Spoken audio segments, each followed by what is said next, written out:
consideration and which will ultimately be forwarded to the council. The challenge that she has raised is that more often than not, the councillors who are serving the committee are not attending, and as a result thereof, there is a challenge of a quorum. Now, that's what we normally do, but for the previous financial year, as Honourable Member Spies has asked, there has been meeting as well in that regard, as I alluded to earlier on. But what we really do when we do for the entire financial year consideration of an oversight, we would also rely on the AFS that would have been submitted to the AG for audit. But on monthly basis, that's what we do in order to play an oversight on the finances of the municipality. Section 71 are sent to me, which I scrutinize, and when the committee were able to sit, they then process from committee to MEICO and ultimately the council. But even if the committee did not sit, because the MFMA require that they be sent to me for on after the 10th of every month. That's what I normally receive from the CFO of the municipality. Now, there is no deliberate move not to play an oversight, I must say, Chair. We are doing our level best to play an oversight when it comes to the finances of the municipality as the mayor, but also as the council through the report that I made reference to. Now, it is not deliberate.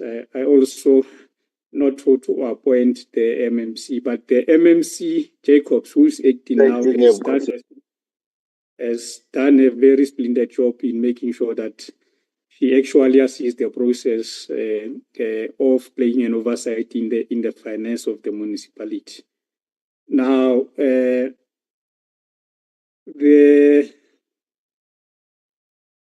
other issue which has been raised, Chair, that has to do with the IT system.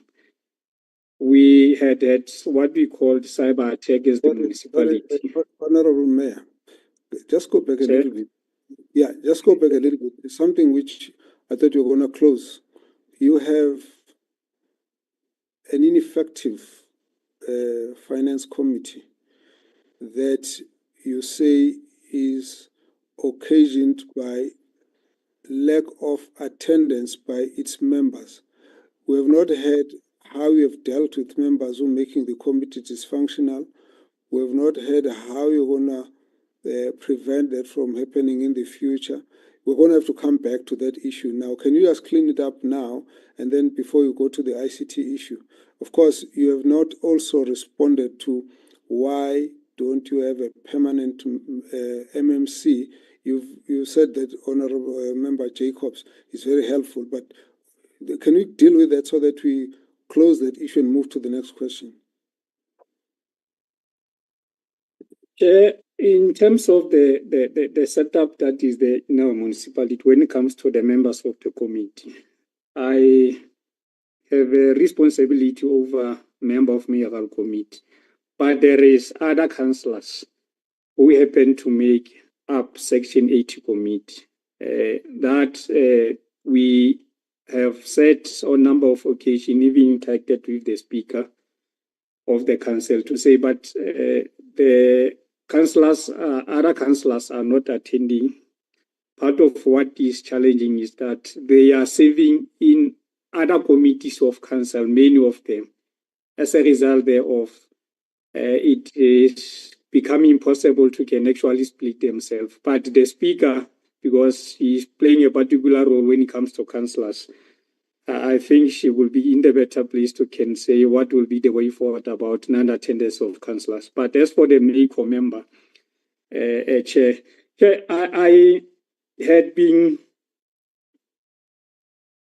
having an assessment in terms of the capacity that we are having, I must say, when it comes to the MEICO members. And part of what I actually arrive at is that there seems to be, in a way, councillors that are, with due respect, Chair, that are not can be able to even check what we call the financial reports, so to say. And I have been applying my mind just to say I would really have to do MMC Jacobs, member responsible for finance on the permanent basis, which I would do in the due course, Chair, so that I relieve from other responsibility. Also try to get someone that can be able to do that. I think that can just be happen. Just hold on. So, and I'd like us to try and be very direct and crisp when we deal with the responses. See, Honourable Speaker is accusing you of having a committee that deliberately fails. Now, once you say that, it suggests that there is something they do that makes it sound like it's not a matter beyond their control, which means someone who's supervising should have been able to see that there's a problem and therefore intervened. And that's why I'm sticking to the question. The question is failure to have these meetings. Now, there are two things about them. The first one, the question of a permanent appointment, you need to give us timelines now. By when you will have such a permanent appointment of MMC, number one. Number two, we want, now if you say you pass the matter to the Speaker, that's fine, but the question is going to be, that committee is the engine of a municipality is the financing, it's the finance section. They're the ones who tell you where to pay, what services to pay for and everything. So if that committee is not working properly, then of course it's a paralysis. That's why now you have to be very satisfactory in the way you deal with the issue for us. So you've got one lack of permanent MMC, which are going to give us specific timelines on it, when are going to appoint that such an MMC. That secondly, you've got an unsatisfactory performance of the committee. And you are saying there either is capacity of those members, then they're also busy with other things, otherwise they don't prioritize this committee. So that needs to be solved. So how are you going to solve those two? Chair, I can commit that in 2 weeks' time I would have appointed permanent MMC. But like I said, the meeting are being called, Chair. If councillors are not, half of them are not present, the meeting can simply not proceed. Because standard rules and order. I understand that. Yeah. Now you know that the meetings have not been properly held. I'm interested in what do you do to solve that problem, because you can't have a municipality that's got continuous dysfunctionality because the committee is not meeting and the mayor is aware. So I'm asking for a solution to that. Like I said to earlier on, Chair, that in terms of the other councillors, Speaker do have a particular role to play. I was of the view that he will be the one that is responding to that, because those councillors who are not members of mayoral committee are reporting to the Speaker, Chair. Okay, just hold on. Speaker, can you come in on this? Thanks, Chair. In terms, yes, indeed, we have struggled with the Section 80 Finance Committee. And as the mayor has committed that in 2 weeks' time, he will assist us with a permanent MMC. What I will do also going forward in terms of the code of conduct of councillors, I will ensure that I implement the code of conduct of councillors on them, because many times also there have been a blame game, much as there are reports in terms of Section 52D that are coming on a quarterly basis to council. I will make sure that going forward, the code of conduct of councillors applies to them. Thanks, Chair. That's a 2-week target, a 2-week timeline, you're saying? Yes, Chair. I agree to that. Thank you very much. Mayor, let's proceed. Let's take off the rest of the questions. Thank you very much, Speaker. Okay, I was responding, Chair, to the issues of non-reporting because of the IT system of the municipality. We have had cyber attack as the municipality last year. That was the only time where we were not able to report to the treasury, but I made MEC Treasury aware of that particular challenges which has confronted us, because part of what was the challenge, the data of the municipality was not was actually taken away, but we are recovering from that, and we have fully recovered from that particular setback. Now, I made MEC aware of the challenge because in terms of the reports that are supposed to be forwarded on monthly basis, in case we have a challenge, we should inform the MEC of which that was done. And the other issue which was asked, it was in relation to the report of the public protector by Honorable Speaker. Wait a bit, Mr. Mayor. The question actually is not the breach of the IT system. The question is the fact that you report that there's a breach, but the financial transactions are continuing. There are transgressions that have been noted with the deviations which have got potential irregular expenditure, and there's no consequence management. So the emphasis is more on consequence management more than the problem of cyber attack. The cyber attack is one story, let's put that on the side, but people are still operating the system and they're doing something that's irregular, and that's a question that's being asked. No, Chair, like we spoke to the issues of deviation. Deviation, as and when they happen, they are reported to council. If supply chain process were not followed for whatever reason, we immediately get the report to that serve in council, so as to be aware of whatever reason that are there. So it is not like they are actually happening without us not knowing, but such are also referred to the Municipal Public Accounts Committee to further investigate when we have experienced that, so that the reason or rationale behind can then be established. Even during this particular period of where we have got challenge of the IT session, Chair, but in terms of the bank of the municipality, nothing was actually happening that one can say it was just happening without following the proper control measures that are in place. One is not aware of such Chair, that have took place even during the time that we had the challenges. Now, beyond or before that particular time, we have not had a situation where there's been financial transactions that were untoward, Chair. Okay, Honorable Speaker, you have a dispute here. The question is, the mayor says all the deviations are in order. You are saying that some of them are not, and we might need to pursue that matter from that point. But what the mayor is saying is that, yes, there have been deviations. They are fully aware.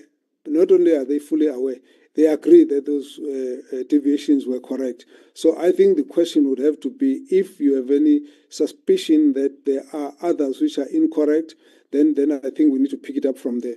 But I wanted just to be very direct on that question. Let's deal with the next one, Mayor. The next one, Chair, had to do with the public protector report. The recommendation of the public protector in relation to Mr. Fukusi and Mr. Mokwena, who were appointed in the previous term of office, just before the end of it. There had been a complainant about that, and we have been interacting with the Office of the Public Protector. But the recommendation was that, one, a report needs to serve in council, of which I can confidently say that a report have served in council. Two, other recommendation was that the human resource practitioners within the municipality must be subjected to the training, of which an undertaking was done by the MM to say the such being trained. But I think MM will then have to expatiate on that one in terms of the training. But the report of the public protector, which was finalized, it has actually served in council in relation to the Mr. Fukusi and Mr. Mukwe. Okay. Because it was saying the mayor must table a report in council, and I have tabled the report, Honorable Chair. Okay, Honorable Speaker, if that matter of the public protector has been tabled, you'll indicate where your query is. But let's do the last one, that is UIFW and consequence management. Chair, earlier on we spoke about the challenges that has to do with our Municipal Public Accounts Committee. We even made the reference that there would be a report that comes to us in 2 weeks, which will then give us a clear indication in terms of what needs to be done. And if a report, for example, come out to say there should be consequence management, we'll definitely do that. If anything that needs to be referred to the disciplinary board, we'll refer it for further investigation. And if any amount of money that would warrant us to employ or apply rather consequence management, we'll definitely do so. But it is a bit difficult for me to can say this amount of money, it is irrecoverable or not, we can recoup or not write it off, because one will have to wait for the report to come through so that we'll take it from the report. Like we said, in 2 weeks, there will be tabling of such by the Municipal Public Accounts Committee. And after decision, the very same information will be shared, like Speaker alluded to earlier. Okay, let's hold it at that for now. Let's take the next question, Honorable Mwali. Chair, me. It's me. Okay. Mwali first, and then Mkalipi, and then Mtetwa. So you three of you are still online. We're still coming. Don't worry. Please, Honorable Mwali. And Direko, Chair. Direko. Okay, all right, I'll note you again. That's fine. Thank you so much, Chairperson. I want to check first, is this municipality under administration of the provincial COCTA? Because, Chair, it must be clear that this municipality has not performed in the past 5 years with the qualifications for the past 5 years. And does the municipality has a turnaround strategy with regards to the financial health of the municipality? Because it looks like there's no strategy or there's no will to correct this, because they've been sitting with the qualification for quite some time now. And from the AG Chair, you pick up that it's the same findings over and over and over and over again. And Chair, they are spending 1.1 million on consultants to assist them with annual financial statements. Chair, the question is, are they getting value for money? Are they getting anything from it? Because from the way it looks like their performance and the quality of the financial statements, you can see that we are not getting any value for money, because they're spending on a consultant, but the picture or the result or the feedback from AG is not equivalent to how much they're spending on this consultant. And the Chair, it must be highlighted that this municipality is one of the municipality that has an issue with the water and electricity losses that are extremely high within the whole province. We're looking at about an amount of 18.23 million in water losses that was reported. And also, Chair, you're looking at about 58.2 million in electricity losses. And they are ranging at about, for water losses, it's 24.1% of all water flowing in the municipality pipelines. And you're looking at 23.3% of all electricity distributed by the municipality that is being lost. And they are underspending on infrastructure.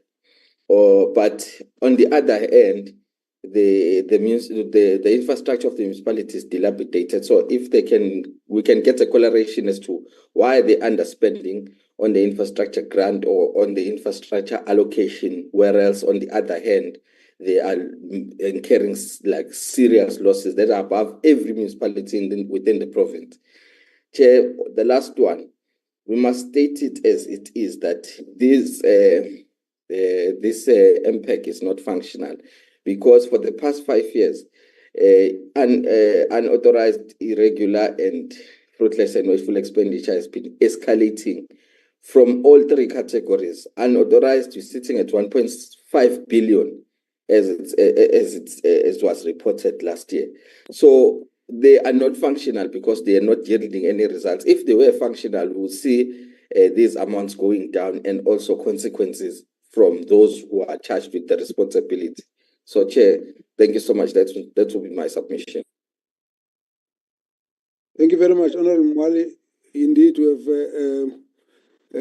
engaged on the matter of the functionality of the MPEC. We agree it is not, and the Speaker and the Mayor have considered, and they've said that they are doing capacity building, and they've said 2 weeks there should be a report back, and we've had our doubts about such a target, but nevertheless they'll have to come back to us, one, on the reports that have been tabled by the MPEC, two, on the question of the functionality of the disciplinary board, which they've said some members have left, and three, on the question of capacity, whether they are able to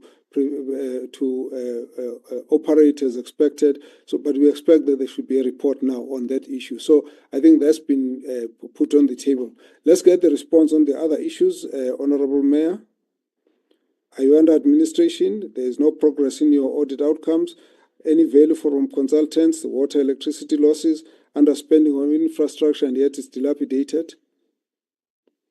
No, thanks, Chair. We are not under administration as the Klabe local municipality. And, Chair, indeed, we have a qualified... Question sounds like, should you then not be under administration? Chair,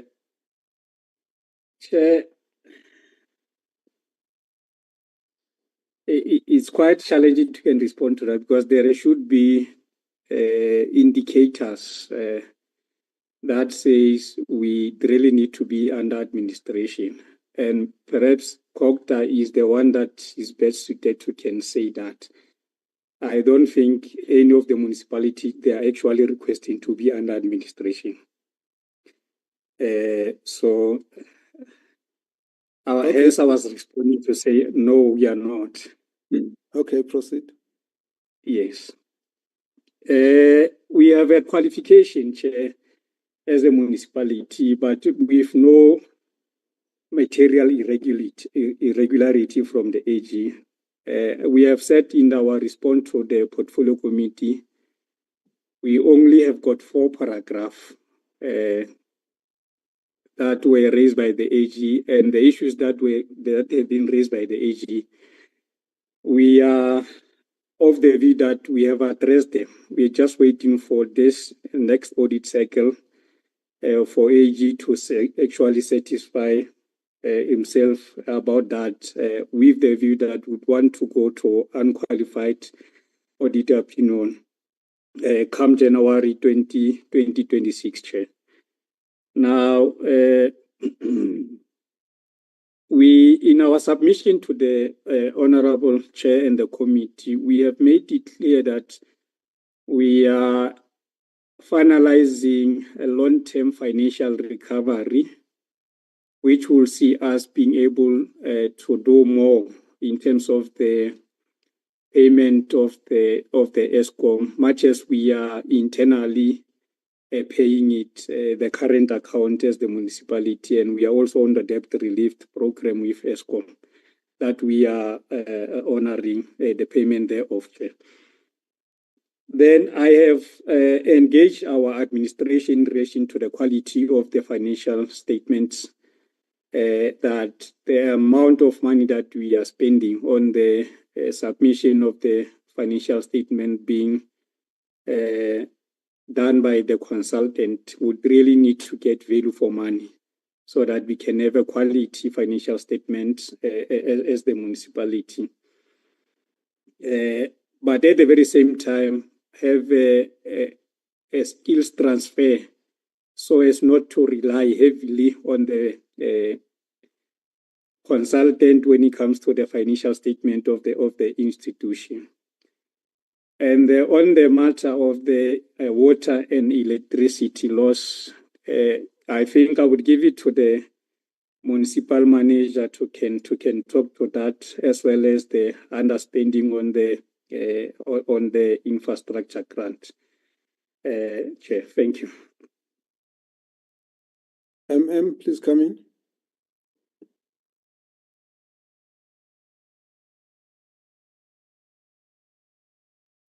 Do you have still on the platform? Chairperson, I'm still here. Chairperson, I think the executive mayor has responded to some of the question. I will then respond to the question that relates to the underspending on the infrastructure projects. With your indulgence, Chairperson, if you allow, the CFO is here with me. If he may probably add in terms of the question that related to the quality of AFS by the consultants and what we're doing.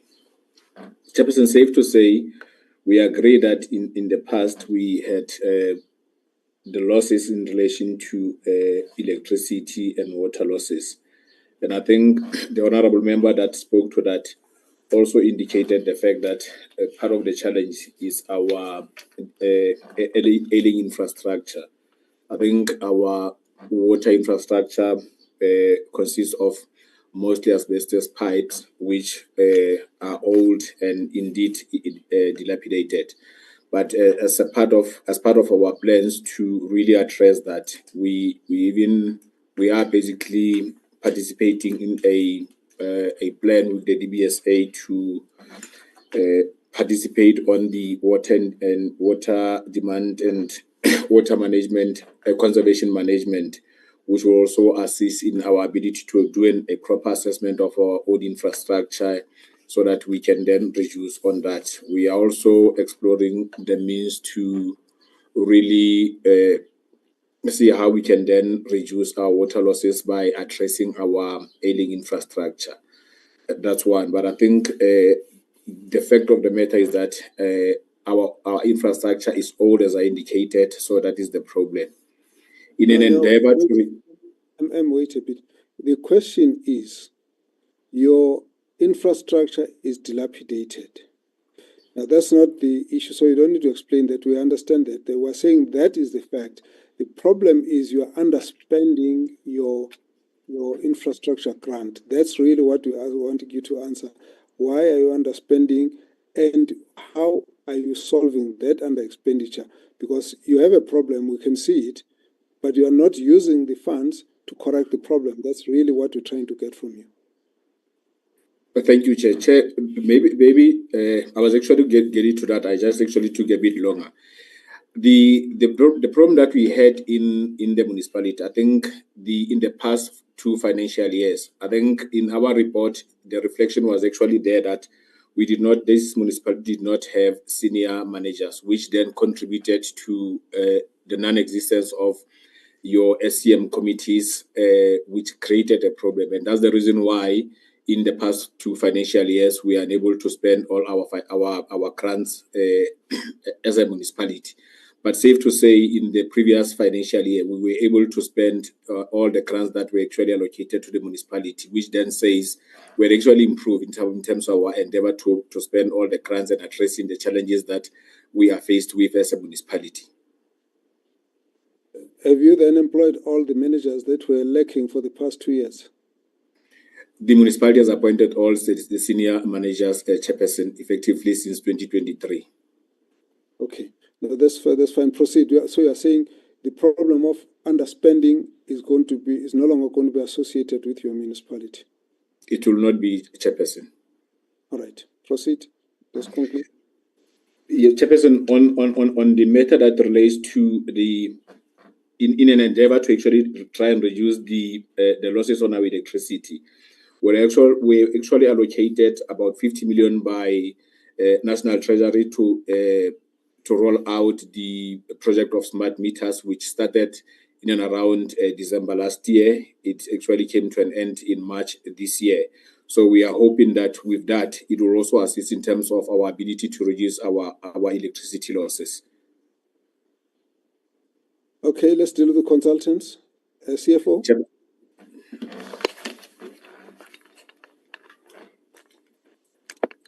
Thank you, Mr. Chair. Honourable Chair, regarding the financial statements, I've received the first draft already of the financial statements, and I'm busy reviewing it now. On the 20th of August, the financial statements will go through to Treasury, Provincial Treasury, for their review. And then on the 22nd of August, it will go to the Audit Committee for their review as well. So there's 3 layers of review now for the AFS. And we have put emphasis with the consultant that we want a quality set of financial statements going forward. Thank you, Mr. Chair. No. There are 2 questions. Firstly, are you going to be able to submit the annual financial statements on time for the AG's deadlines? That's the first issue. The second one is the value for money on consultants, and how do we get out of consultants going forward? Mr. Chair, yes. Specific. Okay, thank you, Mr. Chair. Yes, we will be submitting the financial statements on time. We have been submitting the financial statements on time for the past couple of years. Regarding the use of consultants, we've signed a 3-year contract on with skills transfers. So within the next 3 years, we will be able to prepare our financial statements internally. Thank you, Mr. Chair. Just out of interest, now that you've been submitting on time, did you get your outcome based on your submission, or did you have to rely on the AG to keep correcting these until you get the outcomes you got? That was the tendency, Mr. Chair. Okay, now what we were asking you is, can you get a guarantee that that's not going to happen now? Yes, Mr. Chair. Like I said, I'll be reviewing the financial statements going forward.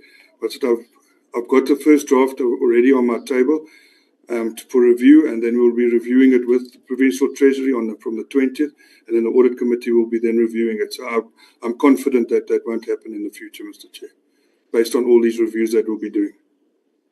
All right. Thank you very much, CFO. Honourable Mkhalipi.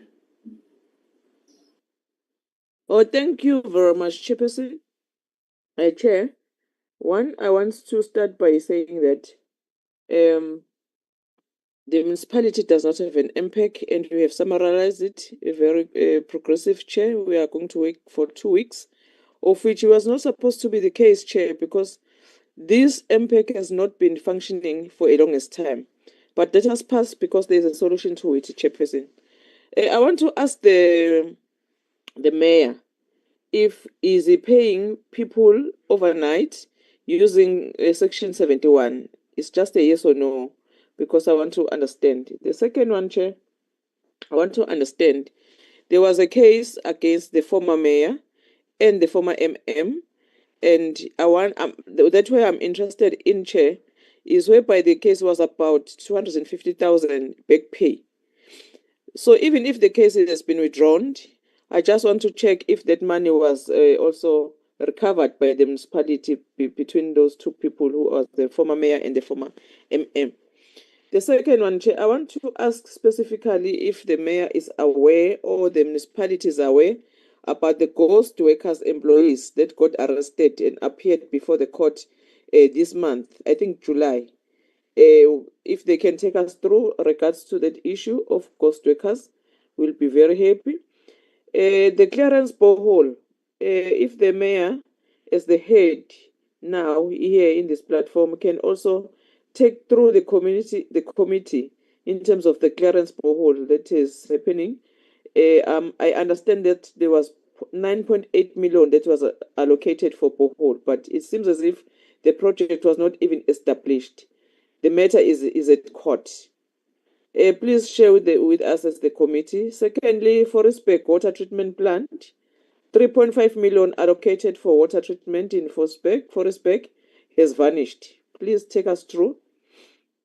There are so many housing sites project that has not been implemented. Bethlehem, Paul Rocks, Forestburg, and there's also allegation of security tender by the name of Reno Security Contract. Please take us through. And the contract has been expired, yet the company continues receiving 5 million per month. Please confirm or deny and clarify. The company is not compliant in terms of SIRA regulations. Please clarify it. And I think I wanted to ask about the organogram, but I think Honorable Dereko has asked and then has been clarified. And the municipalities spend millions of overtime due to shortage of staff. But I think the speaker said, no, it's not a case anymore. Please clarify it. Municipal workers have had their contracts renewed multiple times, especially if they've been acting in the positions. What is the issue now? Is the issue resolved now in the municipality? Is your website on public communication up and running? If not, why? When are you going to update it? Because the community are also complaining about it. Electricity and street light. We are told that since there's a high crime in the area, so they are not up to standard. Please clarify the blackouts across the clubbing in terms of electricity. Please clarify. A street light in areas like Paketpang, Fateto, regular water outrages in Bethlehem, Porolux, Forestburg. Please clarify. Sewerage spillages and health risk. Please clarify. Lack of maintenance in sewage system. Please clarify. Collapse of internal audits. Please clarify. And the last one, Chair, the EPWP opportunities and political favoritism. How do you hire people in terms of EPWPs? Thanks, Chair.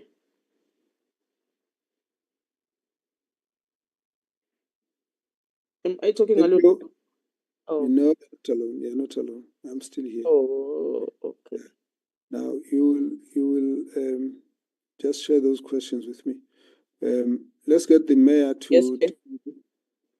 Let's get the mayor to deal with this, and then we're going to be going to the last two members. The last one, Chair. The municipal manager, Pakiso Mukwena, was arrested after allegedly being hired without proper recruitment procedures and presenting a fraudulent matric certificate. He was employed on 3 months contract and paid roughly 53,000 per month. Can you also share with us if it's true?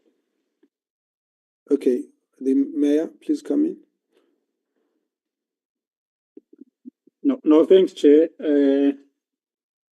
Though I would humbly request, Chair, the first question, payment of overnight section 71, I could not actually grasp it very well. If it can be repeated.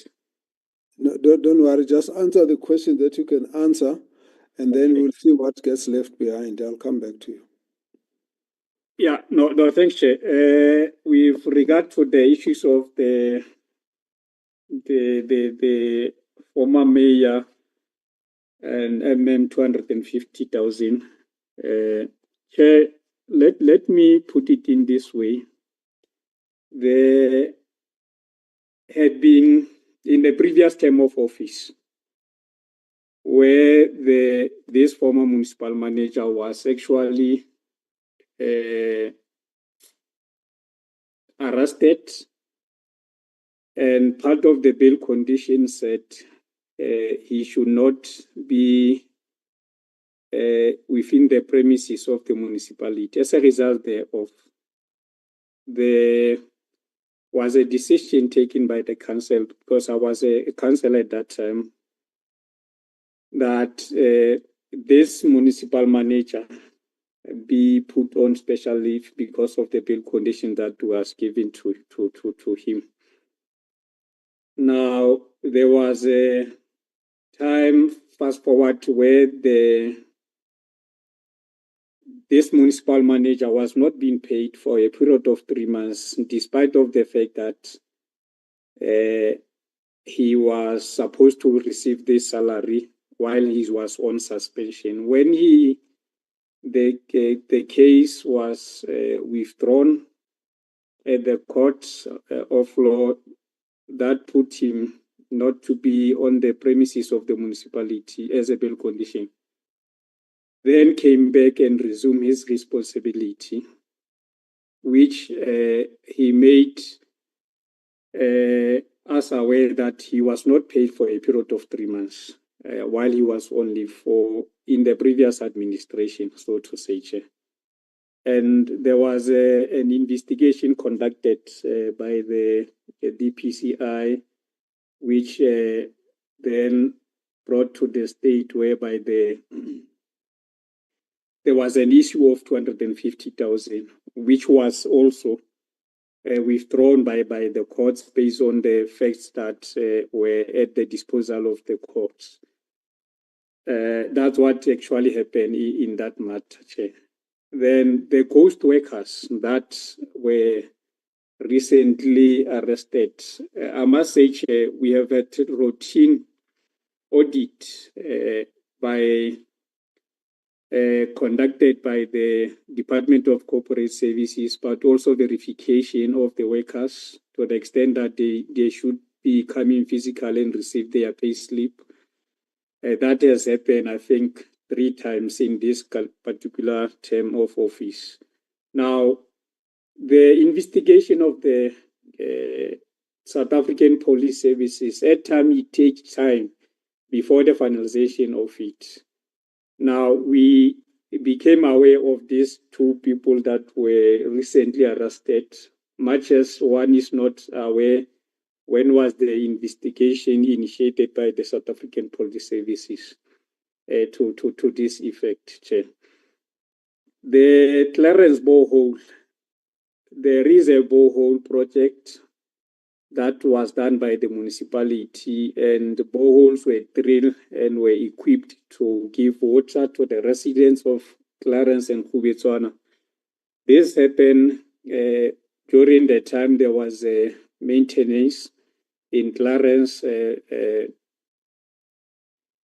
that was conducted by the National Department of Water and Sanitation for the maintenance of the tunnel.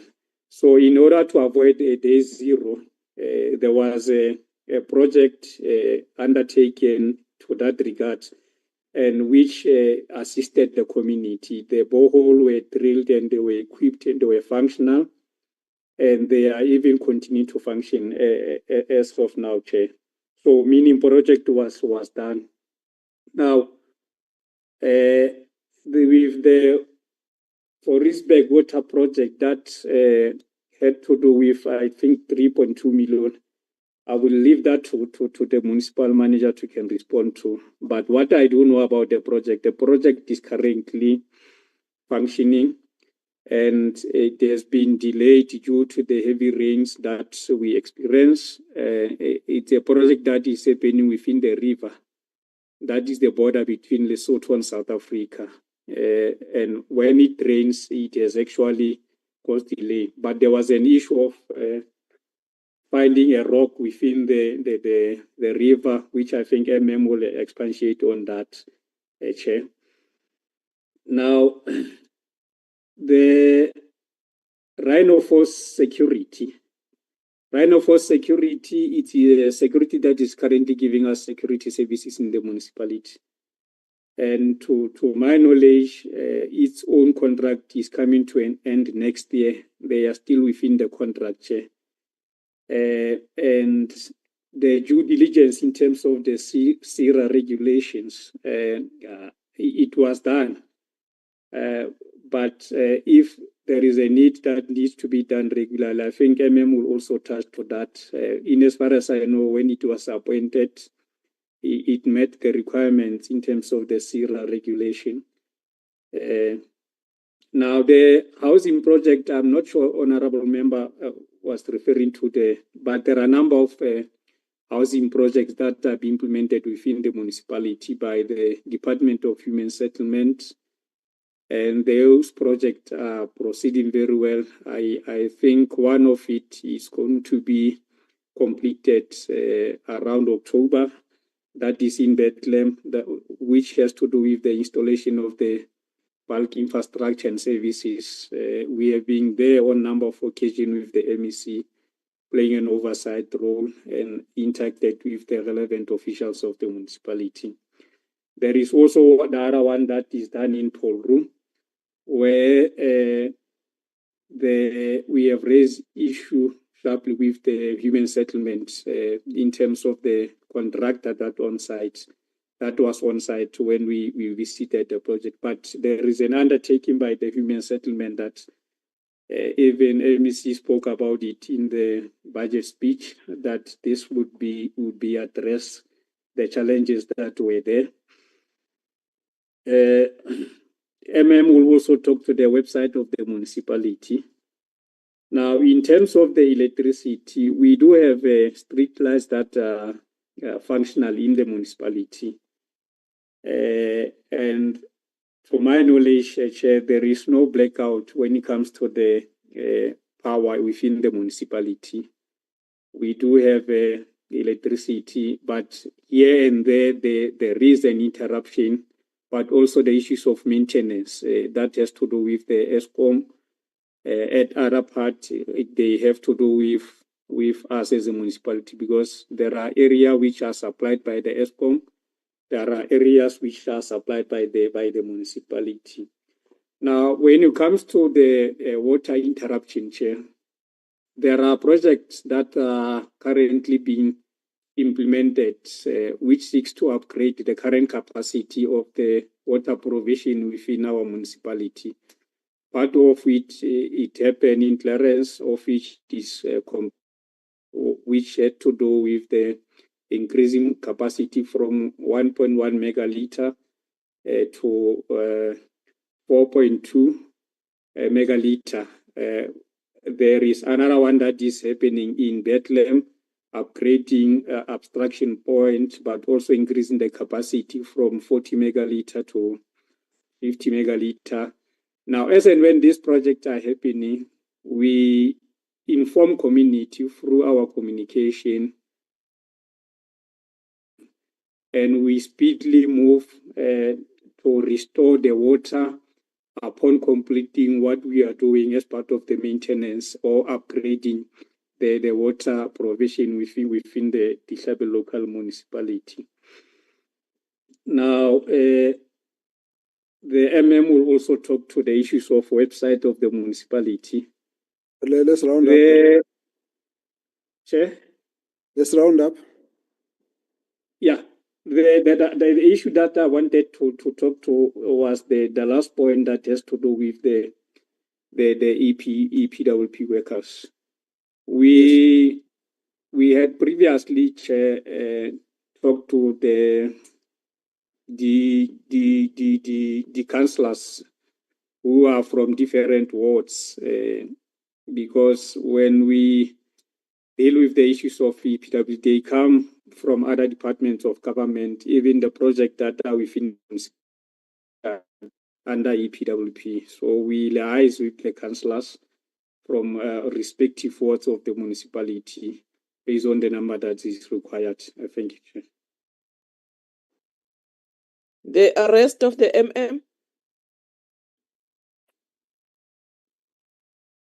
Mayor? I thought I spoke. There was a response to that, and there were indication of bail conditions that the mayor was suspended with payments, and that at some point there was no more payment. Which part do you want to clarify, Honorable Mkhaliphi? Is the case still on, Chair, of the And it's not even only him, Chair. On August 2024, senior municipal officials, Manager Lekhote Mokhatle, Director Ntokozo Shabalala, and Service Provider Tabang Mtiane were arrested for irregular tendering related to a diesel generator procurement of 7.2 million contract that was awarded. But only 611,000 worth of work was actually done. So if the mayor can also aslap as a committee chair, And also the mayor, it seems as if Naye, he was also arrested in 12th June 2023 by the Hawks, investigating along the former municipal manager, I think it's the former one, Musa Petros Moleti. Please also clarify to that one. So it's looked like you, Mayor, Speaker, and the senior management have been arrested. But please fill us in as the committee. No, Okay, thanks. The case of the former municipal manager was withdrawn. The case which also happened to talk to me, honorable members, was withdrawn. There is no case. Now, the one which have to do with let me, like I said, Chair, this investigation that have been conducted more often than not in our space, they are conducted, but when they're supposed to go for trial, they are withdrawn. I can talk to a number of them. There was a project that had to do with the refurbishment of the water pump station, which was 2 weeks back withdrawn. I'm not sure about the one-off generator, which honorable member spoke about, as to whether it's still on the court roll or it is also withdrawn. Now, those are the issues that has to do with the cases. I'm not sure if this time I was able to sufficiently respond to the issue raised by the honorable member Mkhalip. So what you'll do, you'll just list them all for us to tell us what's the status, which was withdrawn, which one is still ongoing, and all of that, so that we can follow which one is in court and all of that. You just send us a whole list so we can follow, and then we don't have to ask more questions. But let's get the MM to come in. Thank you, Chairperson. Chairperson, I think the executive mayor has actually responded to some of the questions that were posed. For me, the one question that maybe some of that I will respond to in relation to whether the municipality is aware of the ghost workers that were arrested in July. Yes, Chairperson, we are aware of that because that was part of the Section 106 report that was done, I think, some 3 years back in the municipality. And we are aware that the 2 officials were actually arrested. I think about 3 weeks ago, we also received a request for information from the law enforcement, and we are cooperating in respect of that.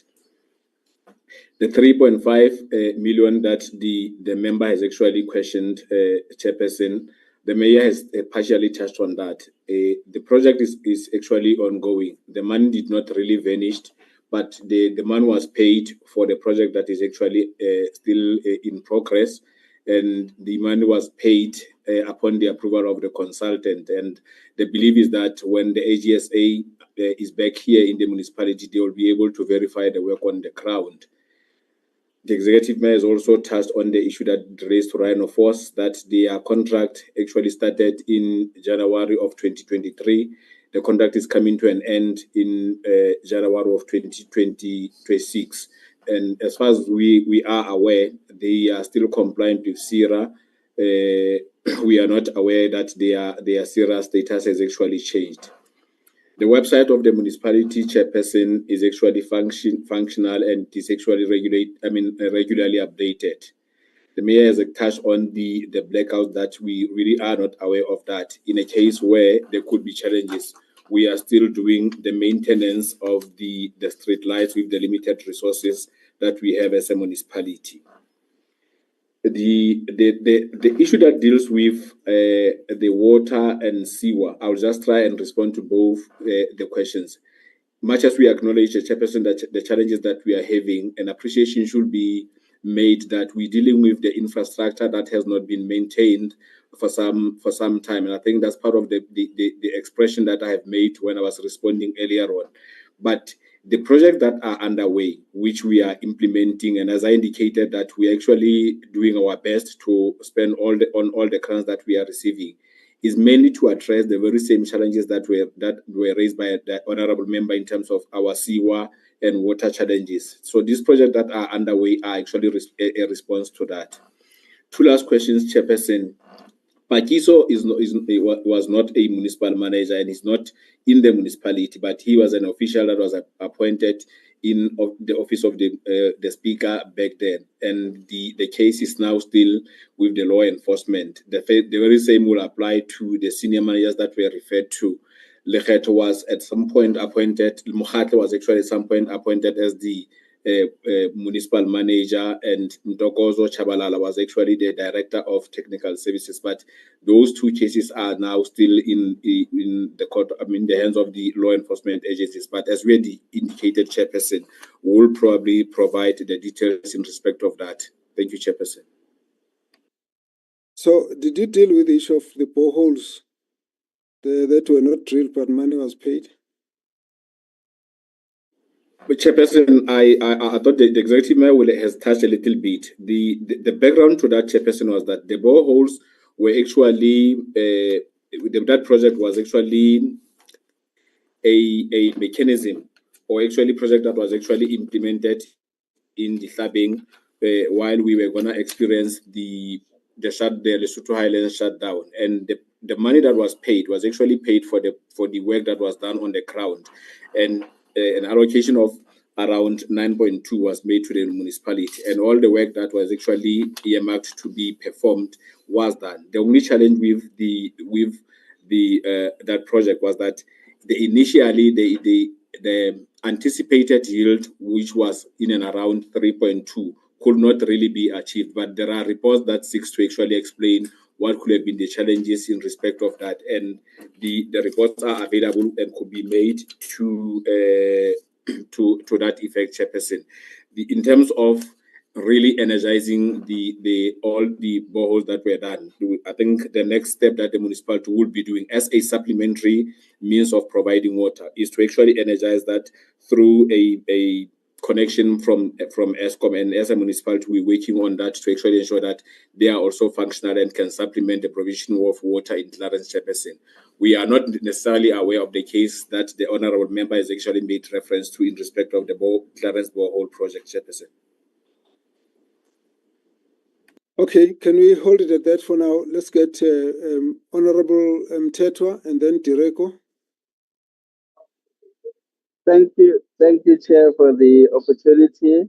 And pardon me in case there is some background noise that is coming through. But I needed to make an observation on the issue of the ward committee structures that are dysfunctional. I've made a discovery in terms of what exactly transpired in the history of the institutional arrangements that we are having. What I picked up in the book called The Olden Times in Zulu and Natal by A.T. Bryan, page 72, the British, they studied the traditional leaders framework institution before their era of actually the British era and the alphabet era. After that, they then omitted the traditional leaders as the leaders of that institution. They then put themselves as an alternative system, yet using the same word system. It is even mentioned word for word in the book. So this is literature review, which says that the reason why these municipal ward committee structures are not functional, they were designed or coined around an institution which is not the current one. It was the one that they deposed and they destroyed. And now that you want to run the municipal system using the same old order intellectual property, is going to fail because it is not subtended by the roots of the traditional leaders institution. And that's why now they are clashing, and that's why they cannot be sustained, because you have actually omitted an important element in history. Therefore, we need to then review, now that we have current institution of municipalities, and that is what you are muted. You are talking to yourself now. You are muted. You are muted, Honorable Tetwa. Yes. Proceed. I can hear you now. Proceed. Yes. So I was saying that for us to then sort this issue, we have to go back to history to say what exactly transpired. How did we come about with the ward committee system? Here is a reference, and the reference was never meant for municipalities per se. It was meant for the traditional leaders institution, which means at a local sphere, we need to restore the traditional leaders institution, because this study, this literature review was based on the institution of traditional leaders, not the council system of voting where you vote in ward councillor. It was based on the traditional leaders institution. So if we can restore that, then it can work. If we want to continue with the same, then it is bound to fail, and we need to correct it. This is just my submission on institutional arrangement and Systems Act and Structures Act on ward committee system, how it was coined. It was coined on a wrong setting or on another setting, which is no longer the one we are currently using. No wonder we are failing. Thank you. All right, thank you very much. That Honorable Mteta, you should submit to the white paper on local government. It's not more competence of this municipality more than it is about the policy on the approach of ward committees. So we just note your comment. Honorable Direko. Thank you, Chair. Chair, in paragraph 3 of page 3 of the report, it states that it will take at least 5 years to correct the financial health of the municipality. I'm stating this because the executive mayor has just indicated that they have adopted an unfunded budget, which is a red flag because they have simply adopted unrealistic plan, because some of the things they won't be able to cover if the budget is not funded. And he also indicated that they are also looking at other financial plans to ensure that they top up the unfunded budget. But my question is that how are they going to do that while they have already admitted that it's going to take them at least 5 years to address the challenge of financial health? And then, Chair, on the legal fees, I'm still waiting for the figure as to how much is their legal cost and how much have they spent on cases that they have lost. And lastly, Chair, it's on NPEC. NPEC, we must just agree that they exist for the purpose of compliance. I don't believe that in 2 weeks we'll get a miracle, but we also need a backup plan as to if the report of the NPEC comes back again and the council is not happy about it, how are they going to deal with it? Because when the speaker was giving us report, she did indicate that the report was not at the best interest of the municipality because it was just a write-off without properly investigating the root cause of the challenges that are there. So should it come back again with those challenges, how are they going to address it? Thank you, Chair. Please respond.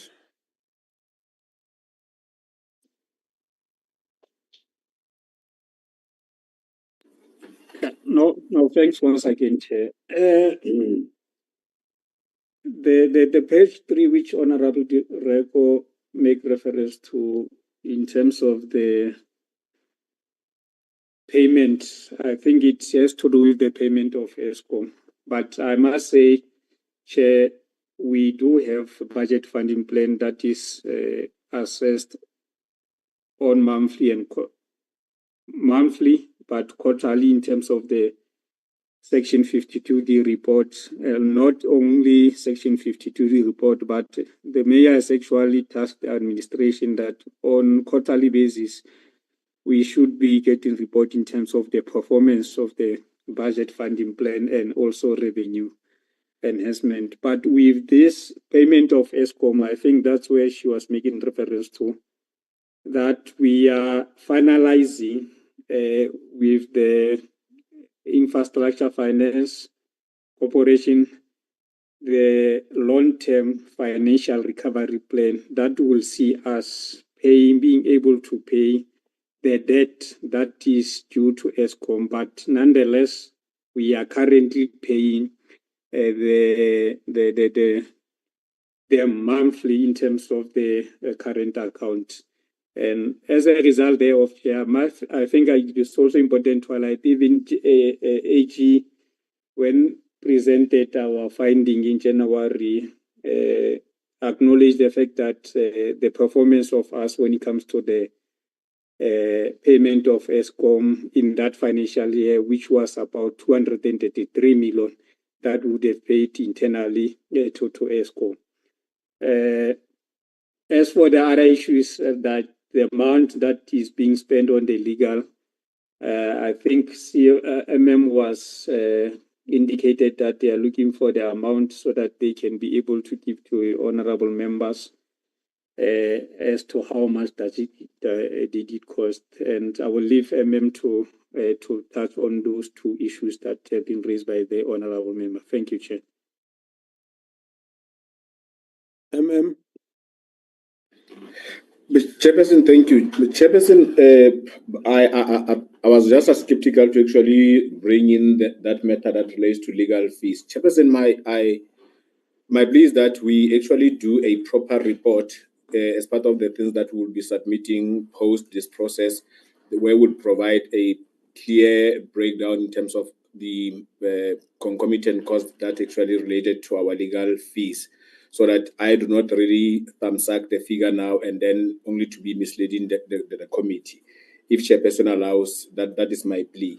Then, Chairperson, the other thing that I actually wanted to expatiate on, I had just received a certificate that shows that the Rhino Force, their SIRA status is still valid up until the 11th of September 2025. And accordingly, they can only apply for a renewal when that has expired. But in terms of what we had checked on the system, it shows that they've already applied, but for now they still have a valid SIRA certificate up until the 11th of September 2025. Chairperson, in respect of the last part that deals with the question that Honorable Direk was asking, just hold. Honorable Spies, you want to come in on that Rhino Force? Honorable Spies? Yes, Chair, I will come in on Rhino We'll proceed Force. after this, Mayor, but let's finish this Rhino Force issue. Chair, on Rhino, sorry, I have to put off my camera now. You know, I don't always do that. Chair, there was a response on that, but there's serious questions that are still outstanding or raised. Is that the Auditor General's report that was tabled in January 2025 identified that this appointment of Rhino Force was irregular and it was in breach of both the MFMA and the municipality supply chain. Because the contract in question, Chair, was approved by the then acting MM in 2021. However, it was only accepted more than a year later in 2022, after this MM has left. The signature on the acceptance letter was not his, and the acceptance fell outside the 90-day validity period, so making it a contract which is non-compliant and it's irregular. And looking at the... Don't stretch it. Okay. And then the contract financials are also troubling, Chair. If you look at the award, the bid that was awarded initially, 25,948 for 3-year security services, it was unfeasibly low amount, and questions remain about how such a bid passed evaluation. It's come to mind. It's come now to surface that millions have been spent on this contract, which was not the initial amount that was stated or was bidded for. So please, can we just prevent further irregularities, and can we have a detailed report on this particular security services and what is it that they're going to do in terms of future security, in-house or outsource? Thank you. Okay, so you want them to give a full report, detailed report, which means we note the question, they'll all have to go and prepare for the answer. Yes, thank you, Chair. All right, let's deal with it that way. Let's proceed then, Mayor. You can comment, but you have now the request for a full report. So let's proceed, please. Mayor? No, thanks, Chair. I would, as MM was still responding to the issue of Rhino Force security, I will leave that to him to can assist the committee. My mistake. It was MM was talking. Sorry. Continue, MM. Thank you, Chairperson. I was also confused and say it can be the mayor. Chairperson, I was just saying, I think I'm noting your comment that the rhino force, what I wanted to say is part of the matters that are now investigated by MPEC, but I think your conclusion is that it will be part of the things that we're supposed to provide a full, detailed report on that. Chairperson, if you allow the chairperson, just the CFO, to expand on the matter of the financial health of the municipality in terms of our long-term plan. That's fine. Proceed. Thank you, Mr. Chair. Regarding the long-term financial plan, it's got 4 pillars. The one pillar is the payment rate, which we've increased from 45% to 68%, and it must go up to 75%. The next pillar is a reduction in operating costs, which we already reduced by 3% in the previous financial year, and then it's got to be reduced every year by 5%. Then the next pillar is the distribution losses, and which we have to arrest the distribution losses and get them under control. And then the 4th pillar is how do we pay back Eskom the money prior to the debt relief. And when we put all these models into what Inca has provided with us, we see that it'll take more or less 5 years to recover, and then 10 years to become a financially healthy municipality with the Eskom paid off. Thank you, Mr. Chair.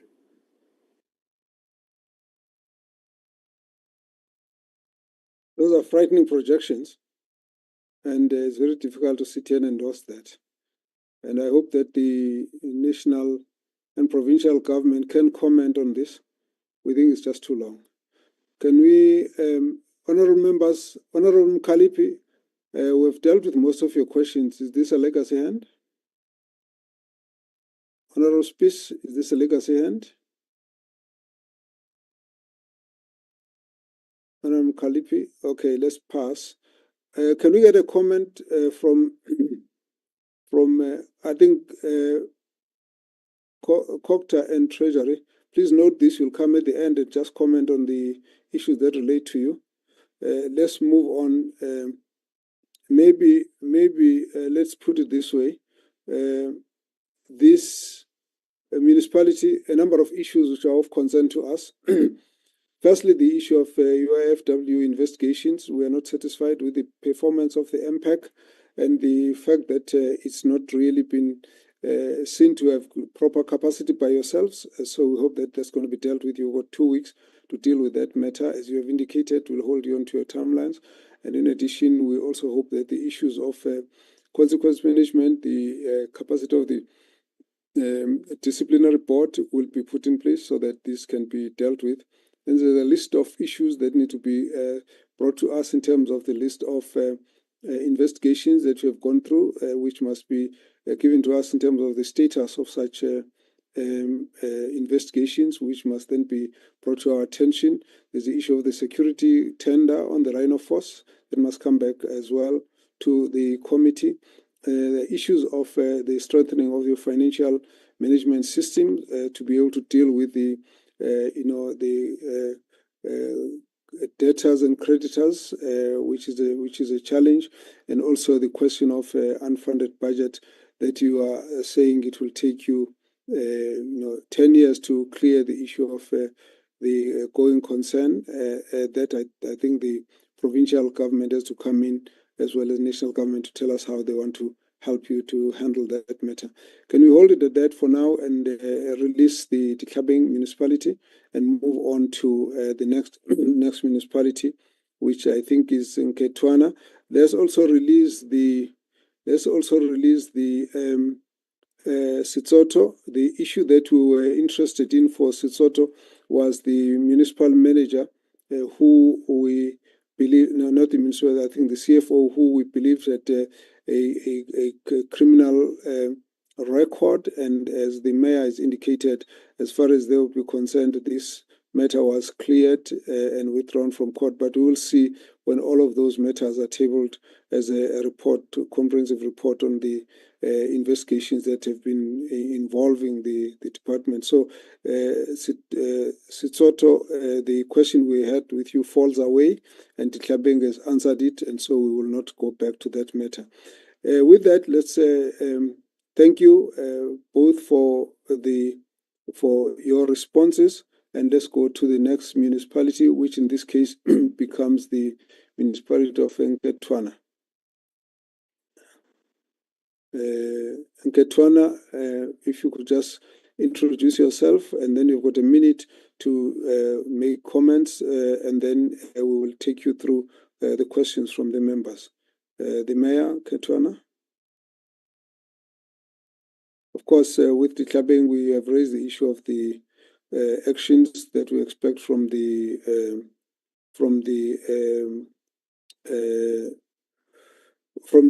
speaker in relation to ward councillors, so ward committees. So we keep that also in the package of things that needs to come back as a report to us. Thank you very much. Can we get Nketwana?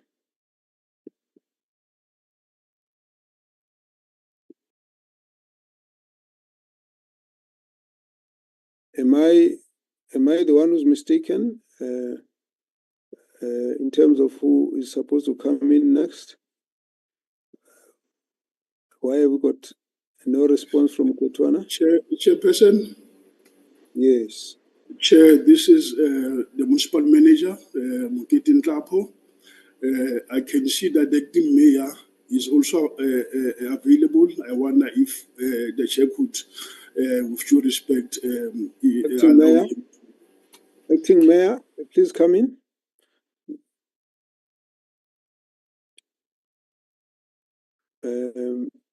I don't have a proper record. Thank you, Chair. Thank you, Chair. Yes.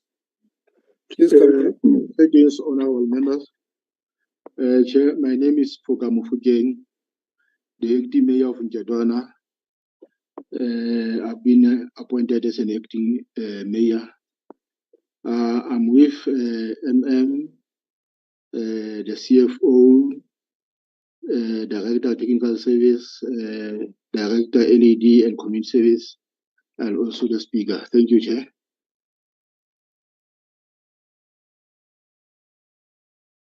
Do you want to tell us anything about your municipality for 1 minute, and then we proceed to the questions?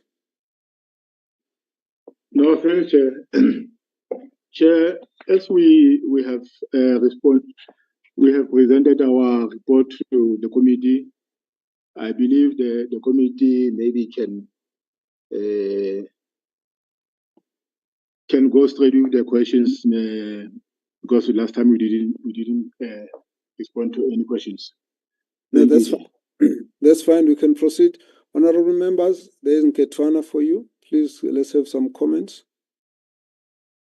Questions?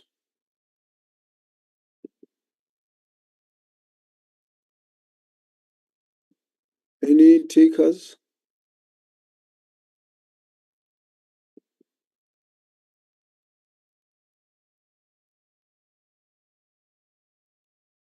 You're going to have a record where there are no questions to your municipality. That's an unusual record. Raise a hand. Too. There's a hand. All right. Let's take your hand, Honorable Direko. I couldn't see your hand. Please proceed. Thank you, Chair. Thank you. Chair, mine, it's just two questions. Noting the fact that the consecutive disclaimers that the municipality has. Honorable, please. I had my screen blanked off for a while, so I may have misnamed you now, Mr. Reko, so let's acknowledge as Ms. Smith. Sorry, I missed the proper identity. Please proceed. No, noticing the consecutive disclaimer status or audit opinion of this municipality, Chair, I would like to just maybe focus my question on the municipality had 3 material irregularities. One was for the fact that they did not keep proper records. The other 2 was the pollution of water resources. and wastewater treatment works. And this was referred to the Department of Water and Sanitation in April 2025. I would like to solicit how far this investigation is with regards to these serious material irregularities, Chair. And then also, as many of the other municipalities, this particular municipality also has an extremely high record for unauthorized expenditure, fruitless and wasteful, and irregular expenditure, overspending on municipal budget votes.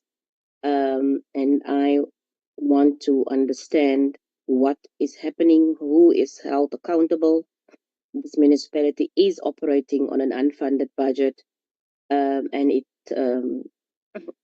continues to fail to properly budget.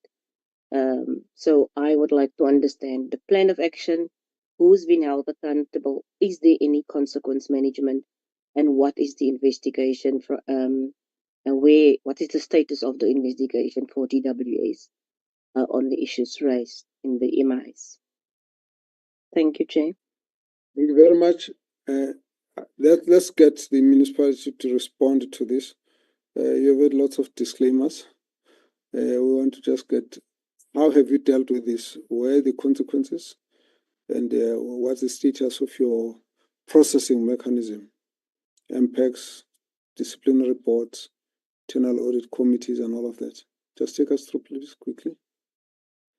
Honorable Mkalipi, your hand is noted. Mayor? Thank you, Chair. Can the MM respond on that? Thank you, Chair. MM, please come in. Chairperson, thank you very much. Let me start by responding to the MI findings. Indeed, we received 3 findings. The one was on record keeping, and we have responded to what we are going to do in terms of dealing with the records issue, which has been a problem in the municipality. We had operated for quite some time without a records manager to ensure that there are proper systems, there are proper mechanisms in place to deal with records. We have appointed one and recently beefed up that office as well with a filing clerk to make sure that the systems and the classification thereof of documents is properly done. So that has been this is what we communicated with the AG with regard to that. I think our last response was sometime in April. They've indicated that we need to submit certain documents to make sure that we provide evidence of what we're saying. This is what we are actually preparing to do. Now, the two other MIs related to, as the honourable member has indicated, to a breakdown in our wastewater treatment works, which have led to the spillages into the river, and the impact thereof on lives as well as animals is very severe. Now, this matter, we have been in discussion with the Department of Sanitation to see what can be done to make sure that we, one, actually upgrade on our networks to make sure that we really get them up to scratch. The department has committed to assist us with funding with regard to that. But the other challenge, Chairperson, if I can say that, relates to the matter that was discussed previously with other municipalities, the budget eradication program, especially in an area called Mamafubedu, previously called Peterstein, where such a project is taking years to complete, and its effect is precisely partly the spillage in the Renosta River that passes by. But we had since discussed this matter of the department, and they've indicated that the problem that they had with service providers have since been addressed, to extend that recently in our last engagement with them, they indicated that they've appointed a service provider who is actually on site to make sure that this project, a long-running project, if I may say so, Chairperson, is going to progress. So, but we've also given a commitment to the department because they wanted to rope in their MISA unit to assist us with regard to, especially with regard to the spillage in Langley, one of our unit areas. And we have actually gave our own commitment to say we'll support that undertaking, that measure to make sure that this is being addressed. So the matter is receiving very urgent attention, both from us as well as the department. On the matter of the UIF, the challenge that we're having is that for the previous financial year, not financial year rather, for the previous council term, 2016-2021, we did not have a functional MPEC at all. We attempted to make use of the shared service of the district, but we could not get any assistance from that particular angle as well. We only established our MPEC in February 2022, and then but as soon as the MPEC was about to do its work, it was obvious that there were challenges in terms of capacity by the MPEC. And then we roped in Provincial Treasurer and Salga to assist them with regard to training. Now, one of their mandates is to ensure that the backlog that is there in terms of the investigation and the possible liability on those expenditures is being investigated. So they're dealing with a backlog that goes as far back as 2016 with regard to these expenditures. They've done quite a few investigations. I know that they've actually submitted certain reports to council, but council was not happy about the outcome, or rather the investigation that was conducted by the MPEC. It was therefore clear that despite the training that Salga and Provincial had offered, there was a need for even more training for members. I can safely say that on the 19th and 20th of this month, next week, Provincial Treasury and Salga is going to undertake further training for MPEC members, specifically on how to deal with this UIF matter, because this is the one that is actually we're finding focus on as a municipality. Chair, it is indeed true that we are also operating on an unfunded budget, which makes it difficult for us to do certain projects. But we have undertaken in the previous financial year that we submitted a budget funding plan that is monitored by Provincial Treasury to make sure that we're committed that in the coming 3 years, we'll be making sure that we reduce our dependence on consultants, but also come to a point where we ultimately are able to take to council a funded budget. I can say that one of the result of that is that if you look at our consultancy figures for the last financial year, we spent close to 4.3 million on consultants, but because of the transfer of skills and because of the capacitation of our own internal staff, we have reduced it to 3.4. I know it is still a lot, but there's a reduction because we have limited the current consultant to certain activities, the assets and certain aspects of the EFS, but we are now able to do some of the activities internally as a municipality. I think also one of the areas where we had a problem previously was the development and implementation of the audit action plan. But I can say that we have just drafted, with the help of Provincial Treasurer and Cogta, a very comprehensive protection plan that will address prior year issues, which is what has been a problem with the municipality. We believe that we are now currently working to make sure that what appears in the plan is being implemented, so that when the audit starts, we should have dealt with the bulk of these matters that are prior year issues. I'm not sure whether I've missed some aspects. We'll come back to this issue. Honorable Mkalipi.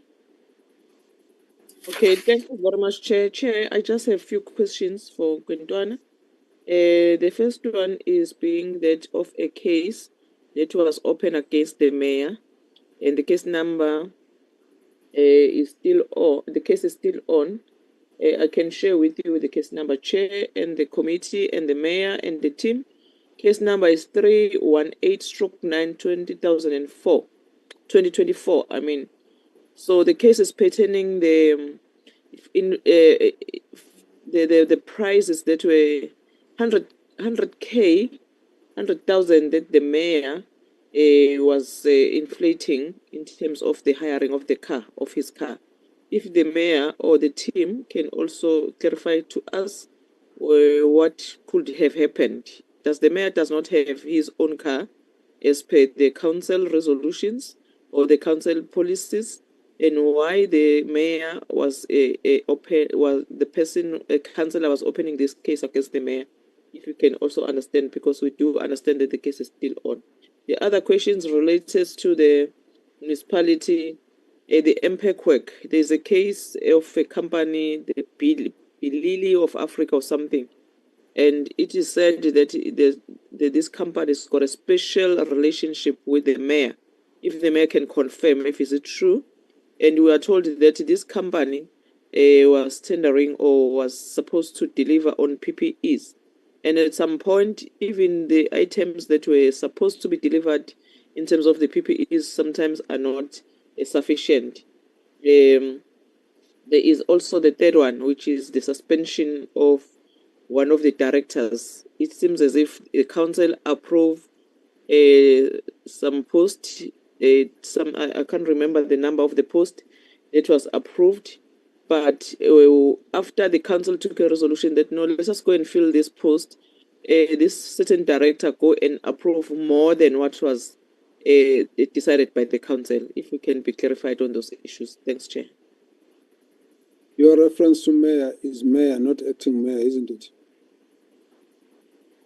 I think so, Chair. I should check, but they can have a clear understanding. Yeah, I think we must just clarify this case. Let's get the MM to respond.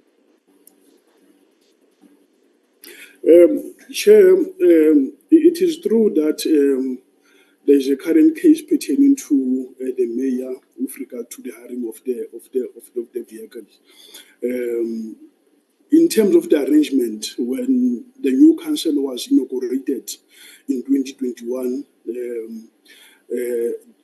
in terms of the determination of upper limits for various municipal councils, the mayor indicated that she would like council to provide her with a vehicle, which council actually did. Now, some time later, the council, the vehicle got into an accident, and the matter was reported to the insurance, which duly paid out. Now, in between the mayor using this vehicle that got involved in an accident and us attempting to secure a new one, the mayor was using a hired vehicle by the municipality. Now, it came to our attention that there were problems with regard to the fueling, the petrol card that was used to fuel this vehicle, and therefore council thought that no, man, we can't provide the mayor with a new car up until we clarify or deal with this matter the petrol card. Now, the matter was reported to the law enforcement agencies, which are actually still investigating this matter. I think as recently as in April, we were requested to provide certain information to the law enforcement agency investigating this matter on certain issues that they want documentation and evidence on, which were actually done. So we are cooperating very fully with that. Now, from our side, what we have done, because in terms of our policy, the petrol card of the municipality or of the mural car or any other matter for that matter will be controlled and supervised by the driver of the mayor. So he's the one responsible for the usage of the vehicle. We've since suspended this driver, and we are just in the process of putting together a disciplinary hearing to deal with this matter. So this is briefly, Chairperson, on the matter. Now the second matter, I'm not sure whether I should proceed to the Balele River Africa. Yeah, proceed. Yes, please proceed. Yeah, there was a report to the law enforcement agencies that this company has got a relationship, or the owner of the company, one of the directors, has got a relationship with the mayor. But when we did this matter was reported and is currently receiving attention also from the Hawks in terms of the PPE that was secured by this company. Now, when we undertook our own internal investigation, we found out that at the time when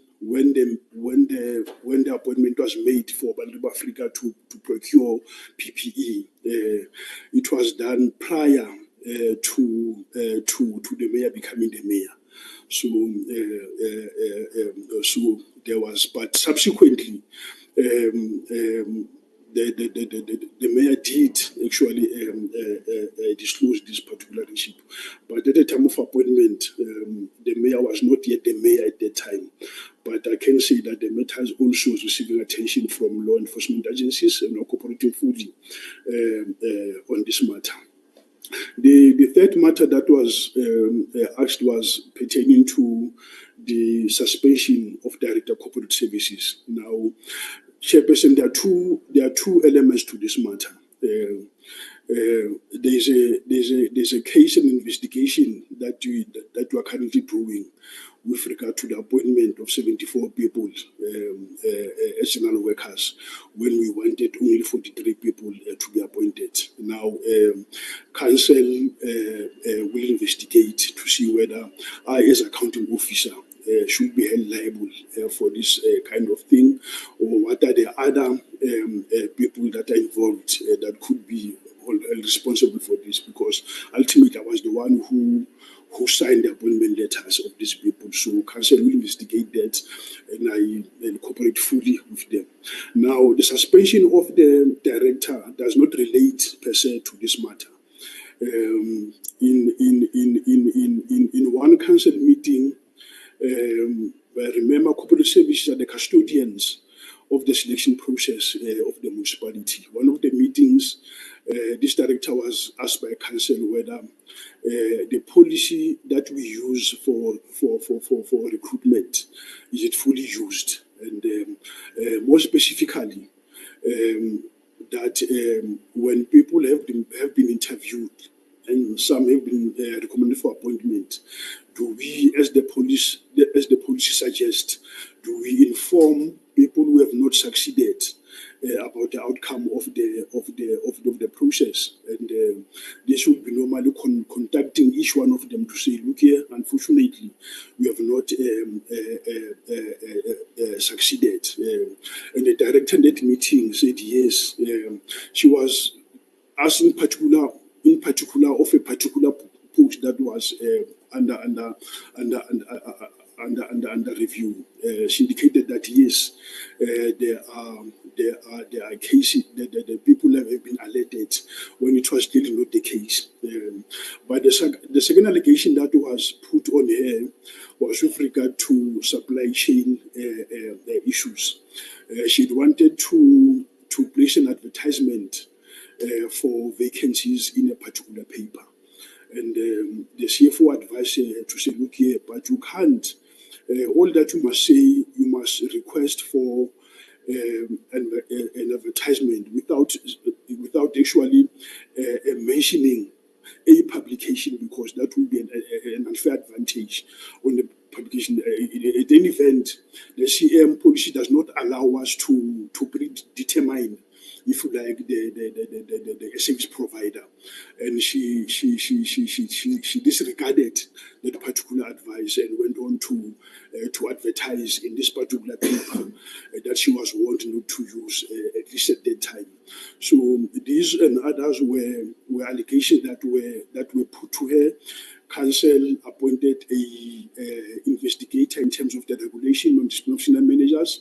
The investigator found that there are serious allegations that must be leveled against the director, especially as a senior person who must advise council on selection processes. And after the report of the investigator was tabled to council, then council instituted disciplinary proceedings by appointing a chairperson for the hearing, as well as the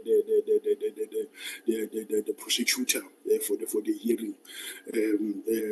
She was suspended in terms of the regulations. Now the situation now is that the matter proceeded. Unfortunately, for reasons only known to her, she was not available. She did not avail herself for this hearing. So the hearing continued.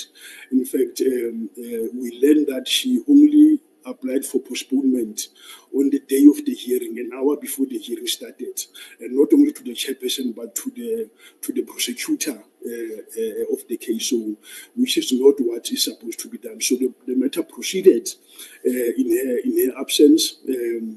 As we stand now, the chairperson has concluded the matter, and then she has been found guilty on all those charges that were leveled against her.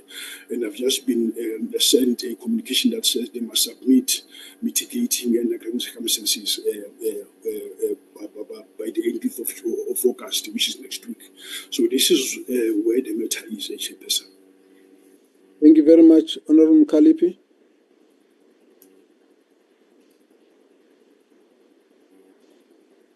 Honorable Mkalipi, are your questions done? All right, let's proceed. Honorable Pretorius. Thank you very much, Chair. Chair, I would just like to know, in terms of the consequence management, the individual that was found guilty of the 500,000 theft in rates, has there been any steps taken by the municipality, civil steps, to reclaim or, let's say, attempt to reclaim that R500,000 from the officials? Thank you, Chair.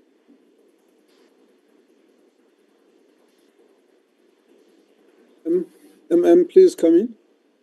The matter as well, it pertained to an official in finance who defrauded the municipality of that amount that the honourable member has mentioned. Indeed, there was a case against her that was instituted, and she's been dismissed from employment. But the matter was also reported to law enforcement agencies for further actioning. What we are currently doing is to see whether this money can be recovered by perhaps looking at any payment payout that is due to her, so that we can recover this amount. Yes, something's been done about that, Chairperson. Thank you very much. Chair, can I find out? Sorry, Chair. I did call you. Oh, sorry, Chair. I have a headache. I was drinking some tablets. Maybe when you call. That's fine.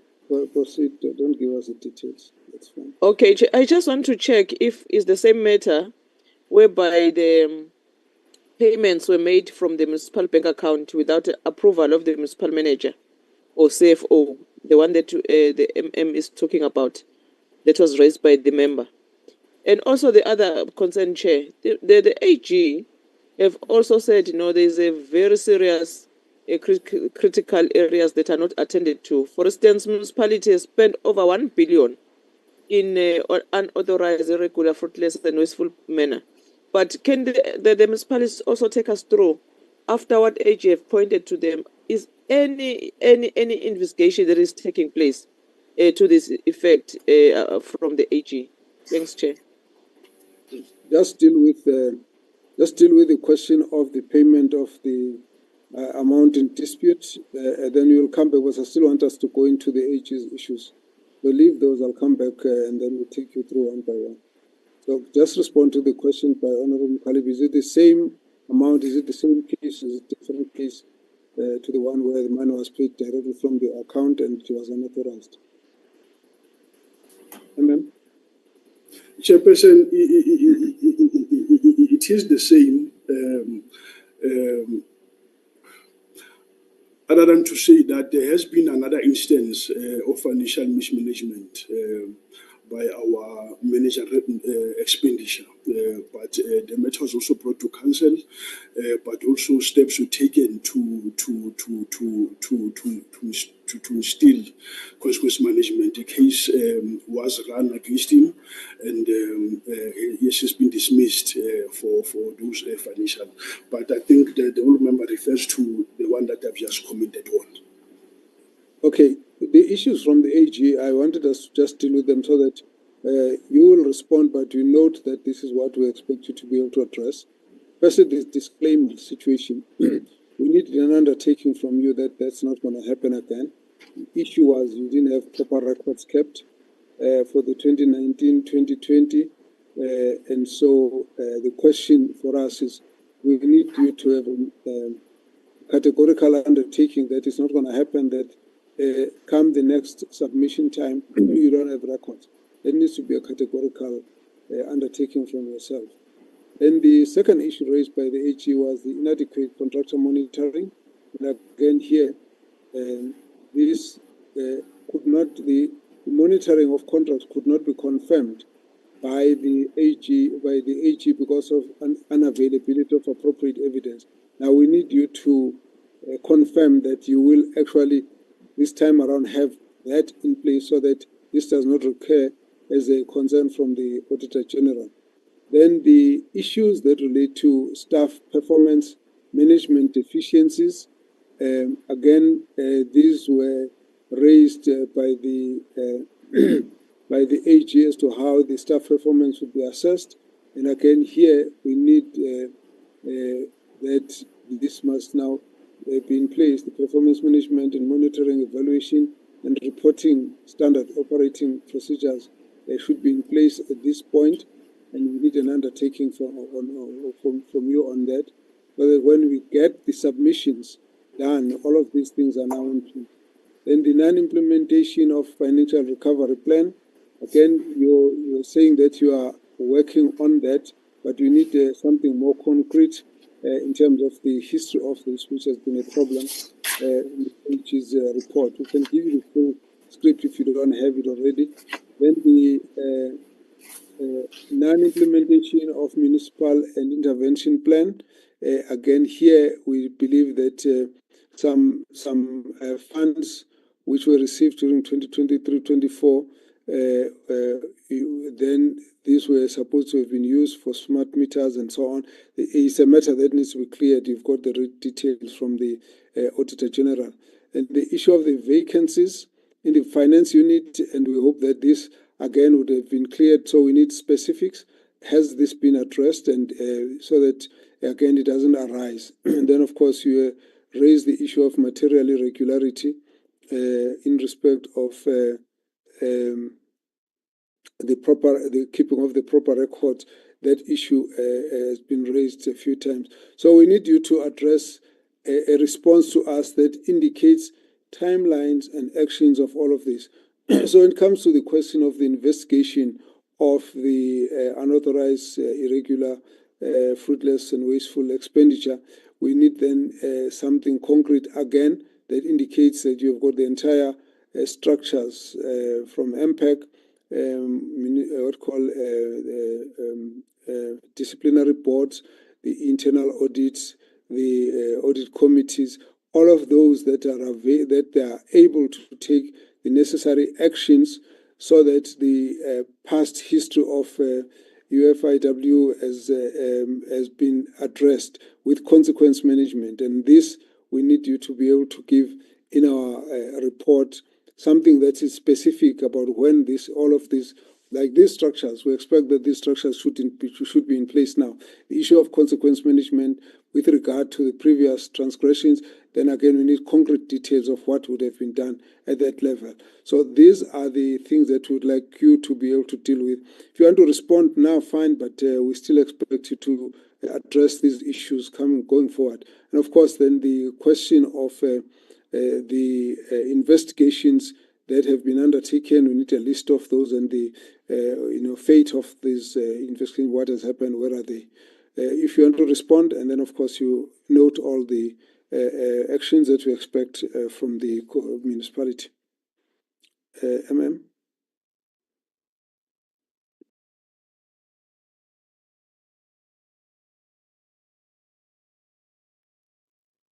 Acting Mayor? It looks like there's no response from MM. I'm not sure why. Chairperson, can I come in if you allow me? And that is? Debem? Yes, proceed.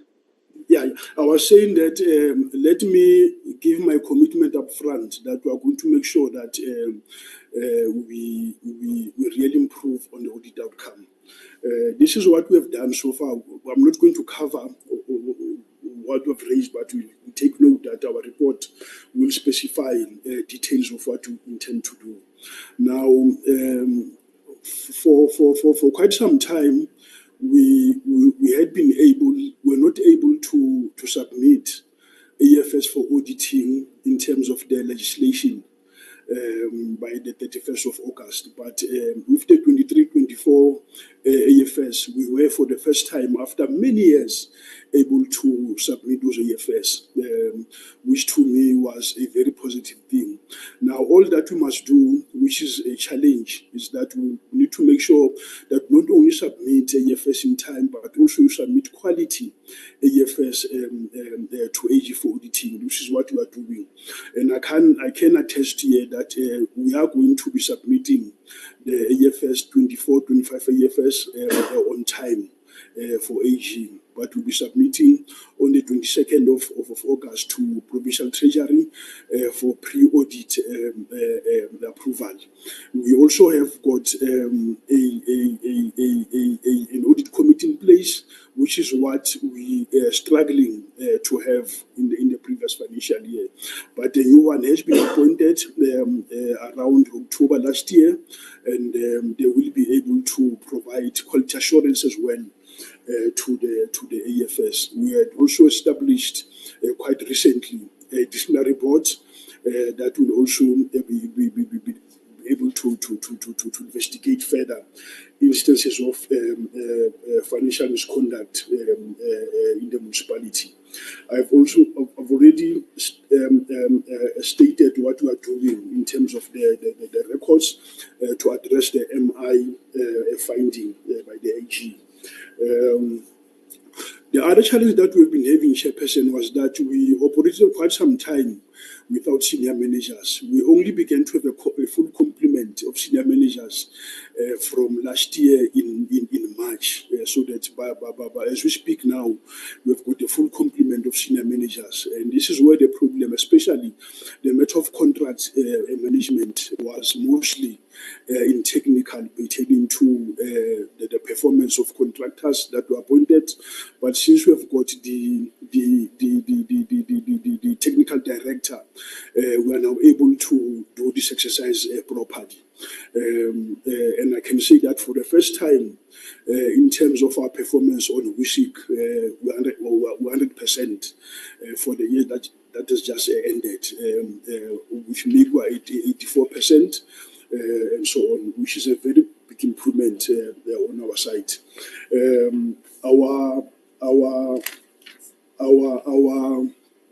our performance information is also, the corrective measures are contained in the comprehensive audit plan that we've developed. Perhaps I'll also, as part of our report, also send this report to you, Chairperson, and the committee. We are really trying to deal with vacancies, especially in finance, because they've got a very big impact on how finances perform, but also on how we respond to the AG and the matters raised by AG.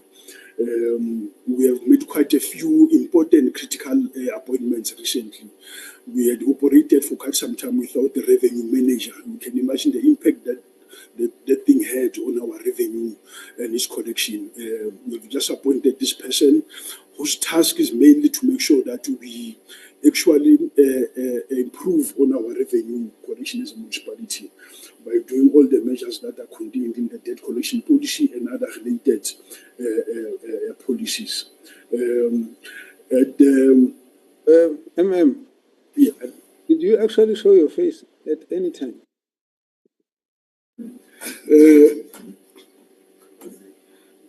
I've just shown it, Chairperson. There you are.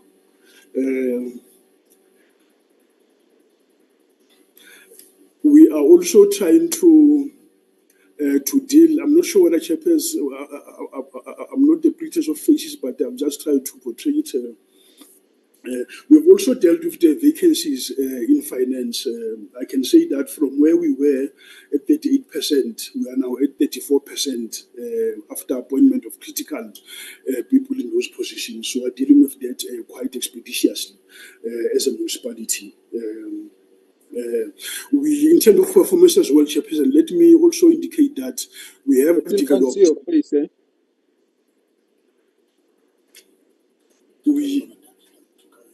Are you showing your face? Chair, let me.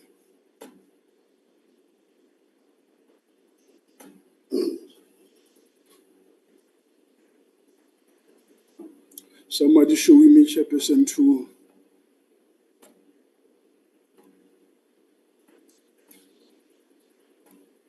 Sure.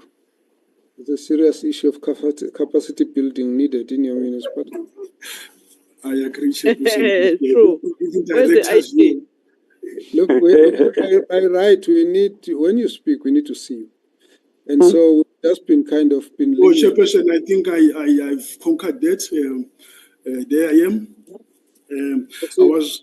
I was just saying that we have reduced the vacancy rate in finance from 38 to 34% by appointing, among others, like I indicated, the revenue manager to deal with precisely with matters of revenue collection.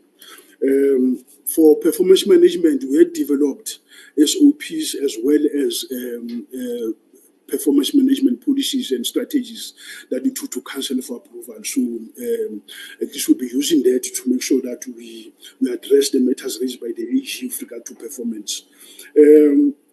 Chairperson,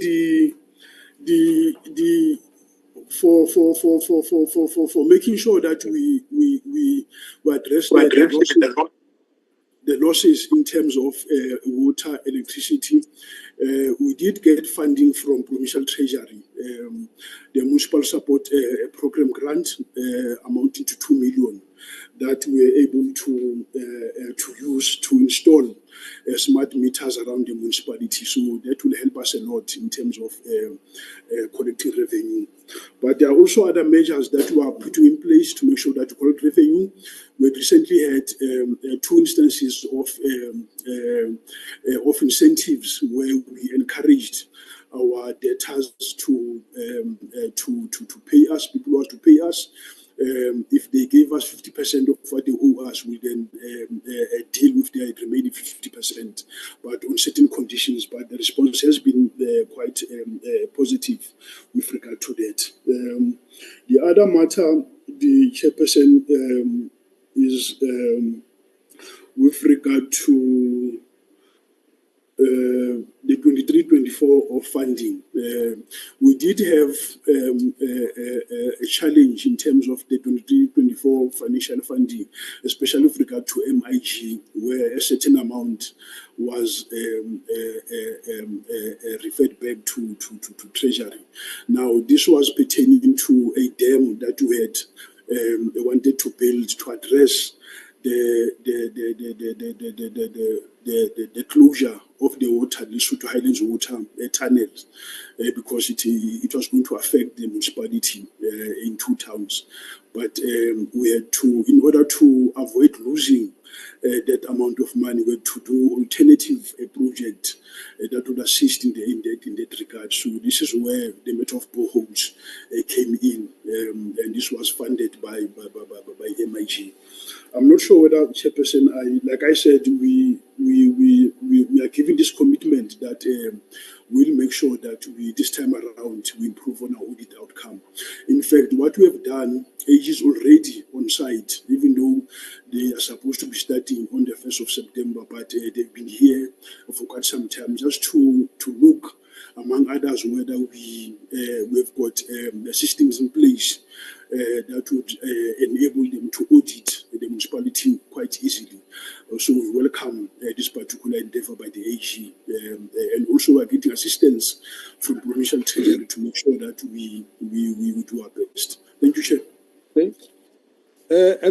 Acting Mayor, could you also show your face? Could you request when we respond, we need to see the faces. So can you get the Acting Mayor? We need your commitment. No more disclaimers. All the negative audit outcomes will be rectified this time around. We're going to come to you, Speaker. We need everyone to commit to their roles. Sorry, Honorable Acting Mayor. No, thanks very much, Chair. Chair, we really commit ourselves that we'll improve as municipality. It is not okay always when we show up. The issue of disclaimer is a burning issue. We really will try to improve on our side so that we make this municipality one of the best municipalities. Thank you, Chair. What happens if you do not improve? What action do we take on who? No, Chair, I believe there are certain actions that must be taken, and one of them is that the MM has indicated that some of the people who have been doing wrong things, as the municipality, we are dealing with their issues. The case of a cashier who defrauded the municipality has fired that person. The manager of expenditure who also do the wrong things we have also dealt with, and currently we have suspended a director who also have done some misconduct. So we must take action so that we improve on our side. Thank you, Chair. Of course, that's going back a bit, which you will give us a bit more details. I was more interested in what's going to happen if what you're undertaking or making does not get fulfilled. What do we do then? That's the part I was interested in. The original question was asked the municipality, actually.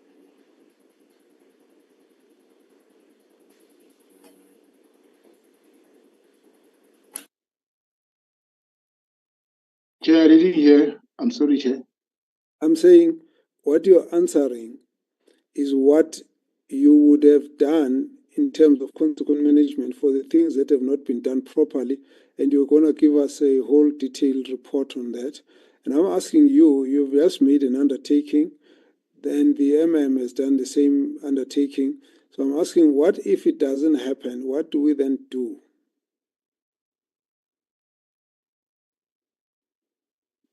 Chair, I think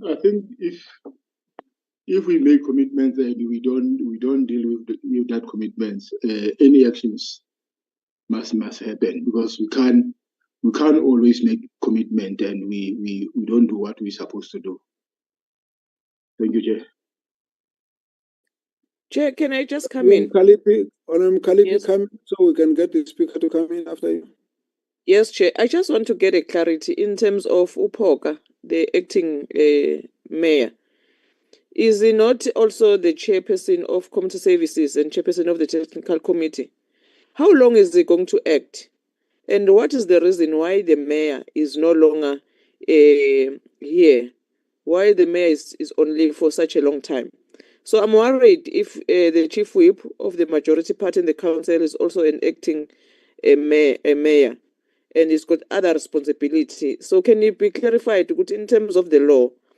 How are we going to ensure, as we are asking, Chair, some of the things they need to commit to this portfolio committee of COCTA that those things that you are raising here is going to be acted upon? So since he is wearing different caps, how is he going to ensure now as an acting mayor that those things is going to happen? The second thing, Chair, we are going to, as a COCTA portfolio committee, I suggest let us go and do the oversight, because the MM is saying there are installation of meters, but the people on the ground are saying there's no such things. So we need to go and do this oversight and then come back and verify this information. So the third aspect, when I ask about the suspension of the director, let me congratulate the MM because he went into town and said no, she was not suspended because of the report in the council. The council took a resolution to say only 43 positions must be filled, but he went and filled some 74 vacancies without the council approval. So my question is, why you didn't charge him or her for such conduct? And then the issue that you're reporting to say the reason why she's suspended is because of 1, 2, 3. How far with that case in terms of the council? Thanks, Chair. Okay, thank you. Can we get a response? Let's start with MM first. Chair, I think the one that pertains to my involvement in the appointment of the 74 people, the acting mayor will respond to that.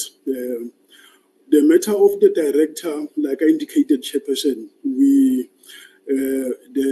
hearing said in her absence, and then the presiding officer has just issued out the outcome of the hearing, where she has just found the director guilty of all the charges that were leveled against her. Now, the presiding officer has requested that the parties must submit to him by the 18th of August, mitigating and aggravating circumstances of the case. This is where the matter is currently, Chairperson. Okay, acting mayor. No, thanks, Chair. Chair, it is true I'm the chairperson of the Technical Service Committee and also the Community Service. I've been appointed as acting mayor on the 4th of August. But it has been a challenge. The mayor has been on sick leave from the 12th of July. And only on the 24th of July, she wrote a letter to appoint me, and I rejected that letter because I was having other commitment. So on the 4th of August, I have been appointed as an acting mayor. But I'm the chairperson of the community service and technical service. Thank you, Chair.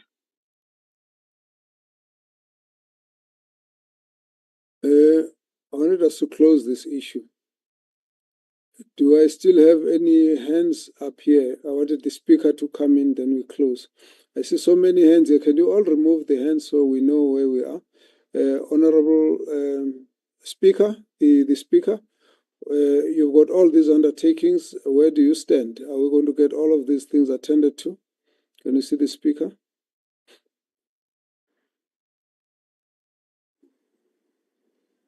Chair, thank you very much. Let me also extend my greetings to the members of the committee. Chair, I would like to concur with the acting mayor and the MM to say, indeed, our plan or our wish is to see the turnarounds in our municipality. As things stands, we are having an action plan that we are monitoring as the leadership of the municipality, to see that everyone is accountable and in time, so that we don't have those backlogs with the AG. So I also say, Chair, it is really our wish, and we'll make sure that we monitor each and every step. Thank you very much, Chair. There was an issue that is set up with the state law office. Do you have any sense which is this issue, Speaker? Sorry, Chair, I didn't get that. Honorable Mkalipi, let's deal with this issue. What is this issue on the state lawyer that you wanted to ask about? No, Chair, let us take off from this platform. All right, it's not from Ketwana. That's fine then. That's okay. Let's then withdraw that question. Let's come back then to the team. Thank you very much for all your submissions. And in the process, we have indicated the areas that need to be given attention. We note your undertakings. Please take them seriously, because we will come back to ask for the answers to see whether you have kept to the undertakings as we have made. What we would like to see is a turnaround in the municipality. What we would like to see is the municipality correcting the concerns raised by the Auditor General, so that we can get good outcomes from the next audit cycle.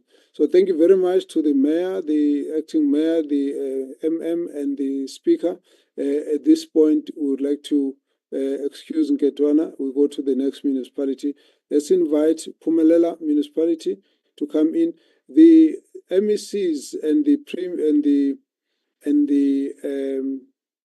Premier will still make comments at the end, but let's do the last municipality at this point. Thank you. Pumelela.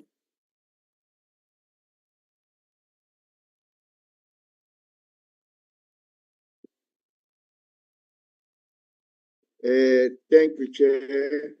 Good afternoon to yourself and the team. I'm the mayor from Pumelela. My name is Mbuselwa Dumekobeni.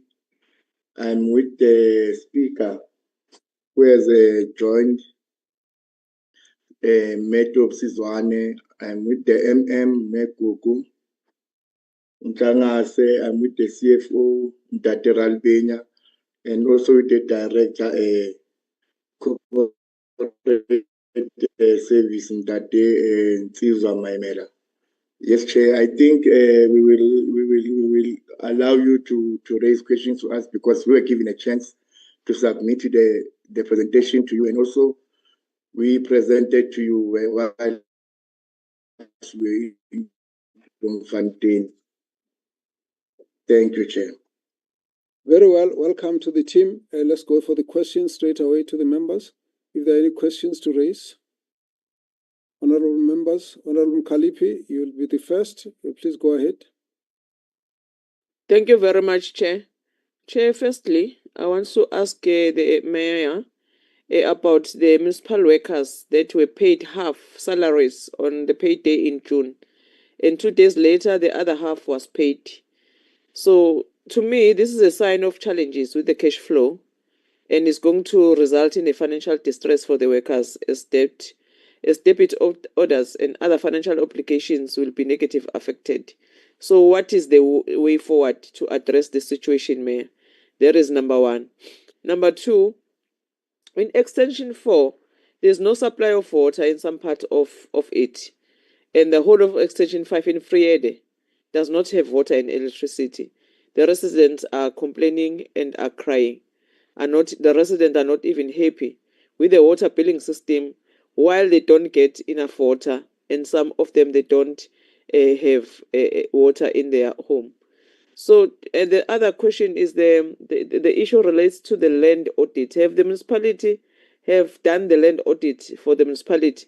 I'm asking this, Chair, because people of areas such as Moipane and Kalkokrans, They are also saying that no, they need land to do the communal farming, and they want the municipality to assist them.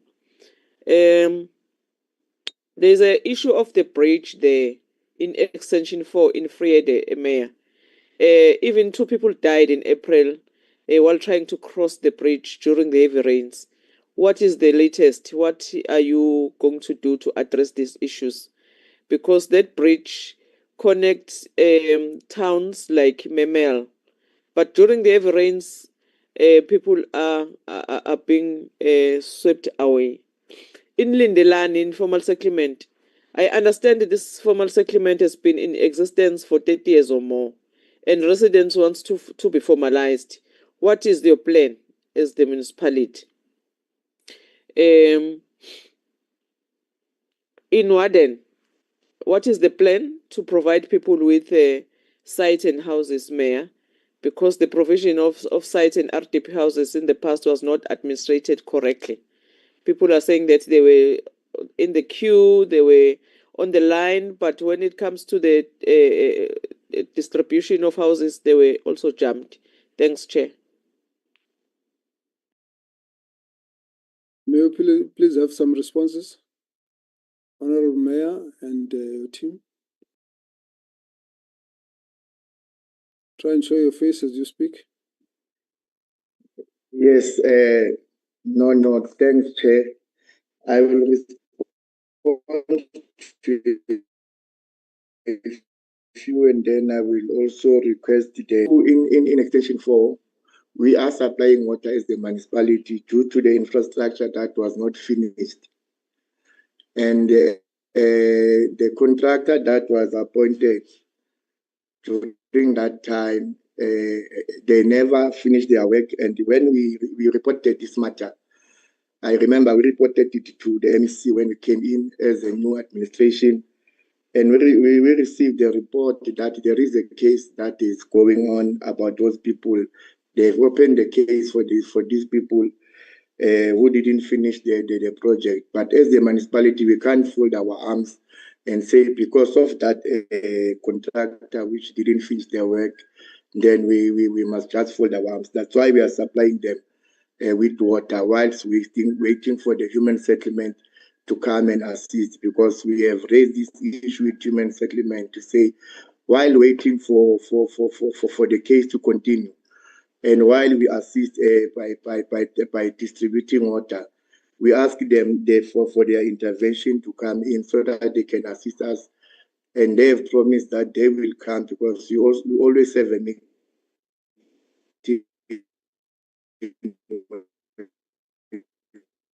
the size of what they through. I think your system is not holding well. You can switch off. Let's see if you're more audible. Just switch it off. It's fine. Switch off the camera and just try and proceed now. That's fine. Thank you.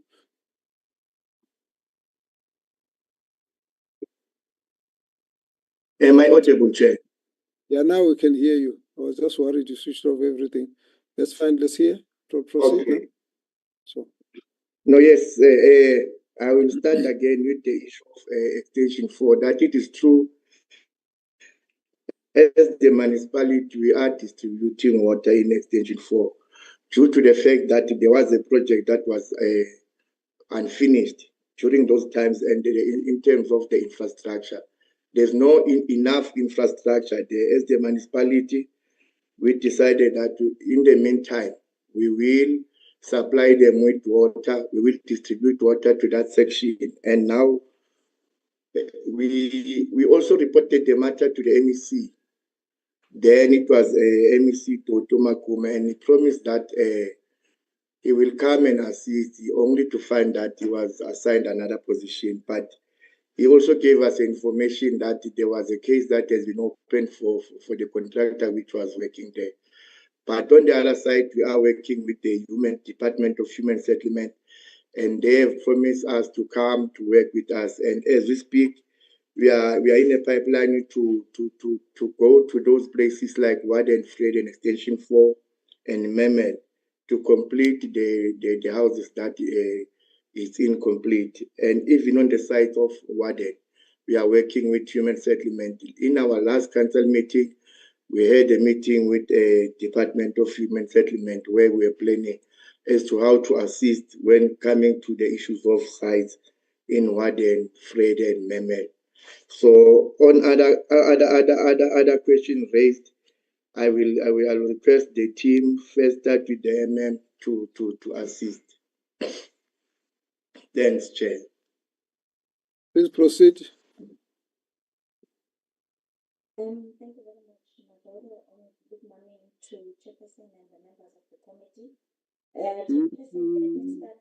Your sound is not too good.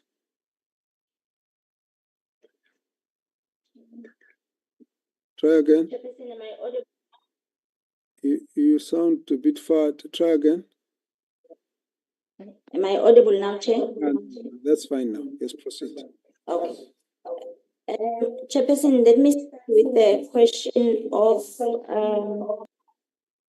workers that were not paid.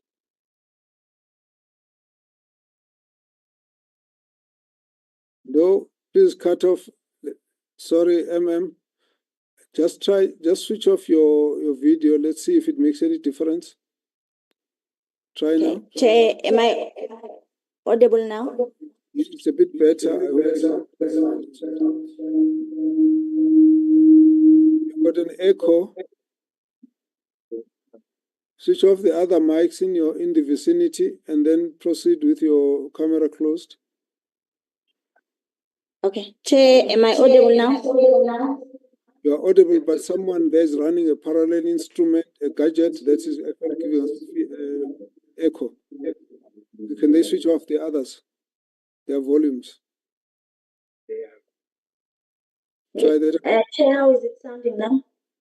It's better. Please proceed. Chair, is it better now? Yes. Am I audible? You're audible. Please proceed.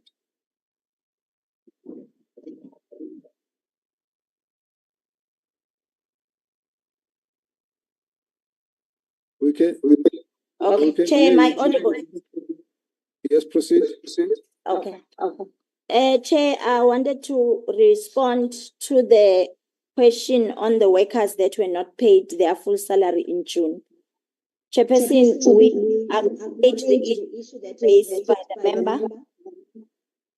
Yes, in June, some workers were not paid their full salary, in particular the portion of the overtime and the standby.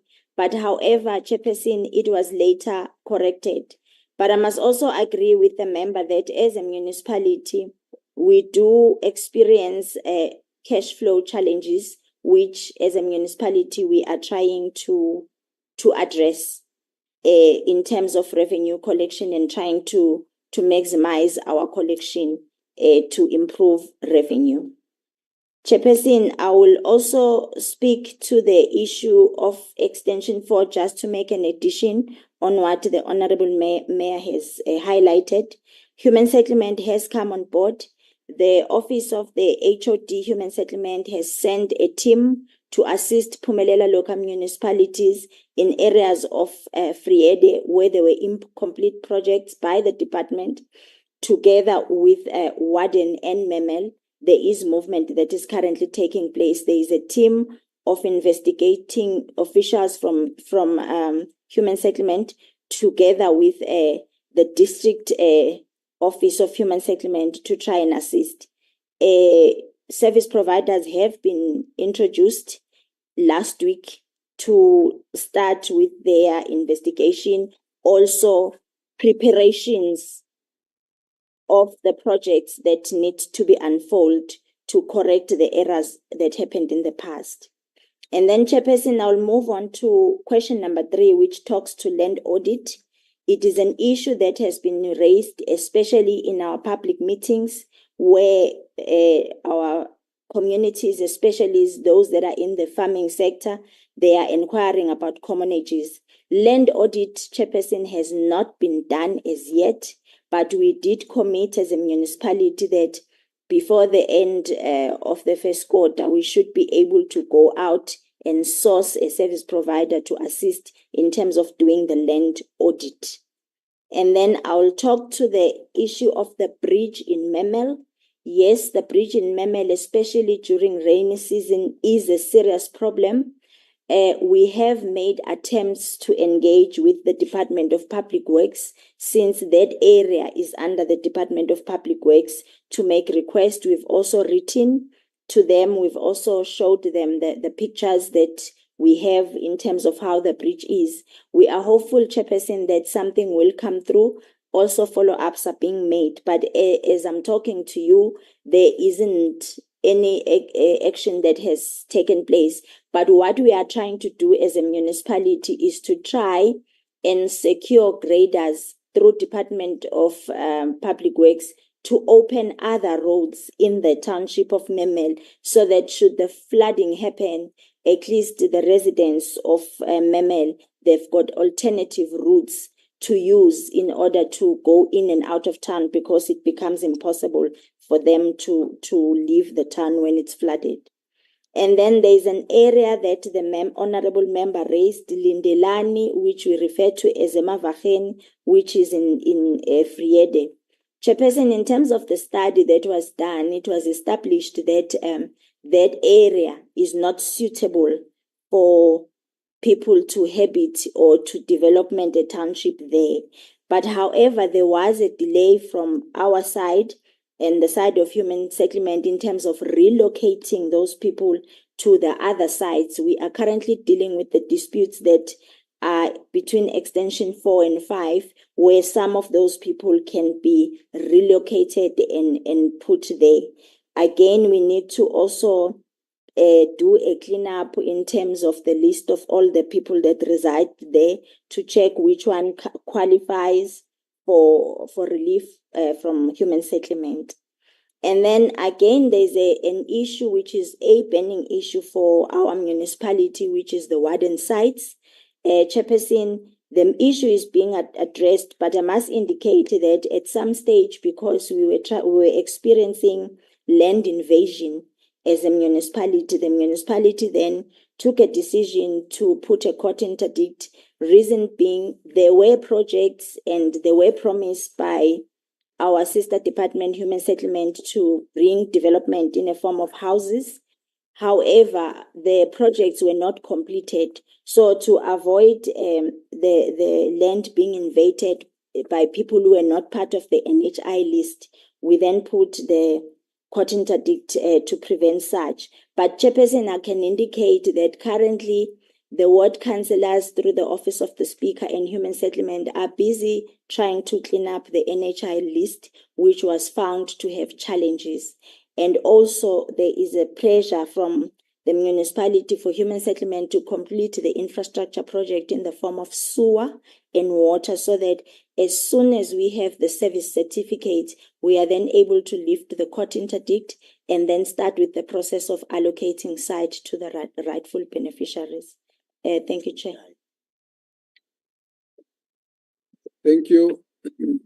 Honourable members, can we then round it up at that point? Let me then take you through just. Chair, Yes. did you not see my hand? I saw your hand. Your hand has never been down. It has been up ever since. No. I put it up just now. My hand is up, Chairperson. You see, both your hands were up for a long time, so I decided to ignore them because I called and I didn't able to speak. That's fine. We will get now Honourable Spies. Was the first one to. Okay. You are on the floor. Then you'll be followed by Honourable Mwali, and please remember to take them down because then I start to ignore your hands. Ngozi, Okay, thank you. Well. Mkalipi, thank you, Chair. Up or down? All right, you see now. I hope that you don't come back and want to claim that space. Let's proceed. Honourable Space, you are on the floor. Thank you very much, Chair. My first question would be on billing. There's allegations that billing is never on time, and many times are wrong when customers receive their bills. Is it so that more than 51.3% of the population are dependent on grants in Mpumalanga. Then I would want to know your frequency of Section 79 committees. How many times each of these committees are meeting or has met. Does your MPEC meet on a regular basis? And if so, has there been matters referred to MPEC that this committee needs to know about? Revenue collection. Over many years, there's been no system in place to collect revenue. I believe there is a system now, if we can be explained what that system is. A great portion, apparently, of people who work for government do not pay for services.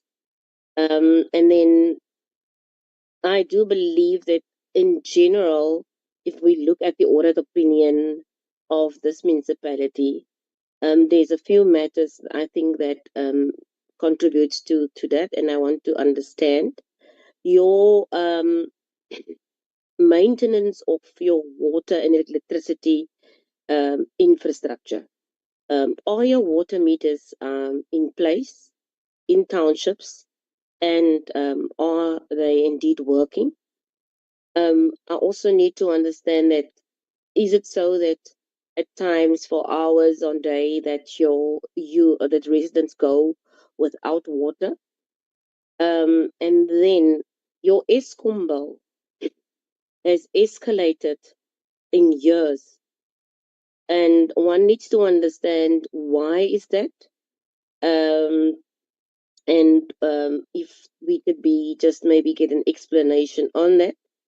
And then the last one, Chair, is that sewage spillage. There's apparently sewage running in the streets. Sewage near the Cornelius River is running into the river from time to time, and then into the Vaal River. Your honeysucker allegedly has been broken more than it works. It's about 6 weeks now that it's not working. And what is the situation on that? And then no street lights in Vrede and Water at all. And then the last issue is the issue of medical aid and pension. Is that indeed so that third parties are not being paid? Is it so that workers actually struggle when it comes to the benefits that are due to them within this municipality? I would like to just maybe stop at that point, Jay. Thank you.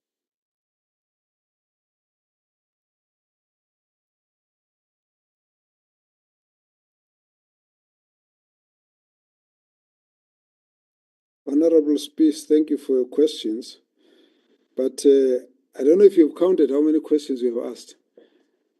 On my record, you've got about 12 questions.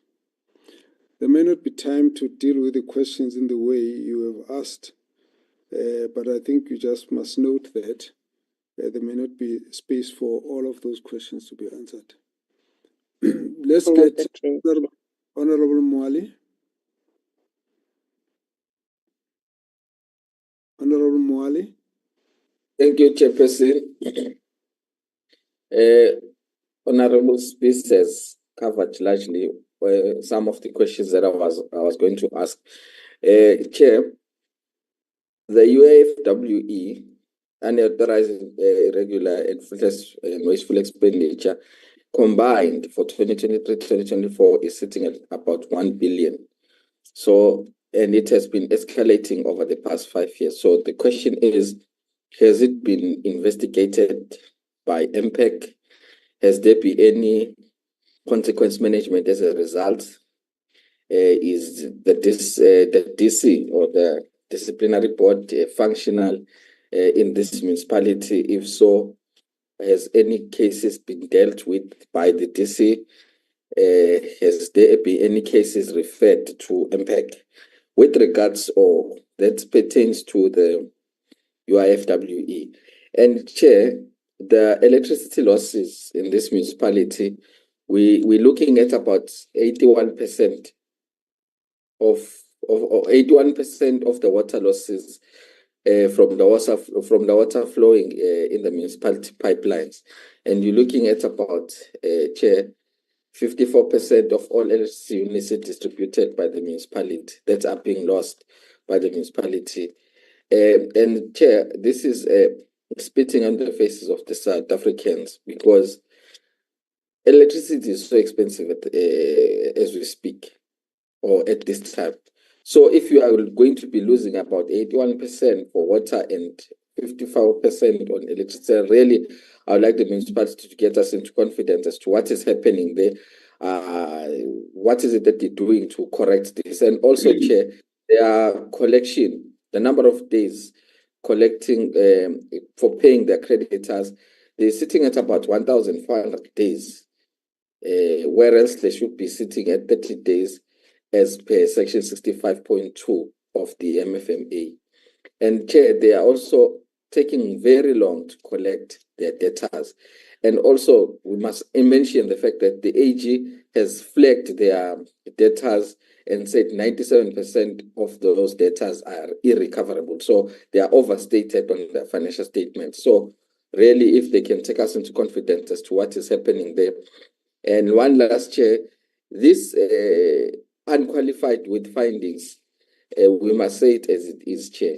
This just really saying you are getting correct your debit and credit, but on the issues of compliance, of which it's one of the things that the AG is auditing during these statutory audits. It's the complying with the laws and regulations of the MFMA, and also with the procurement issues, and also with other very important issues that speak directly to the issues of service delivery, which is the core mandate of the municipality.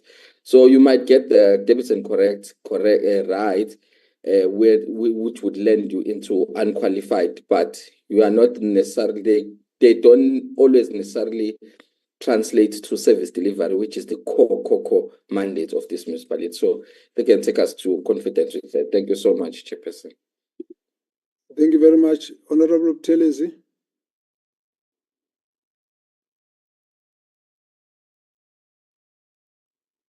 Oh, thank you, Chair. Afternoon, all. Chair, I wasn't going to ask, but I was just intrigued by the answer which was given, flowing from Honorable Mkhalipi's question regarding the on-off payment. There was admission that there are cash flows from time to time. I just would like to know what criteria is used, which ones are paid, which ones are not being paid. Is it according to seniority or rotational, or how does that happen? I mean, said as it is, but how does that, I mean, how do they determine who to pay now, who to pay next time? Thank you, Chair. Thank you very much, Honorable Buthelezi. Honorable Sompa. And please take off your hands so next time we don't dispute. Honorable Sompa. Thanks. I think most of my honorable members have covered me, because I wanted to raise the issue of the pensions of the workers there, whether they are still safe. And then what worries me about that municipality, because I know it's a small municipality, is the issue of the indigent register. If maybe we can be able to know how are they handling their indigents, so that it must be able to cater those who can't afford the services there, that side, then I'll be much happier to know that the indigents register is intact. Thank you very much. Thank you very much. Let's take down the hand. Okay, honorable members, we have almost 20 questions here. So I'm going to ask that the municipality respond. Let's see how far we can go. And well, let's take it from there. Mayor, if you want to come in.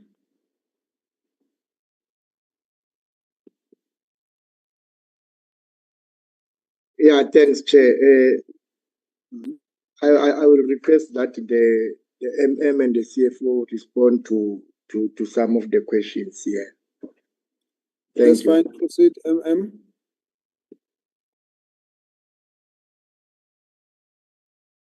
MM, your system is giving us problems. We can't hear you. CFO, are you all working from the same system? Chairperson, I hope I'm audible. Now you are. Please proceed. Okay. Thank you very much, Chairperson. Starting with the first question on billing, that there are times when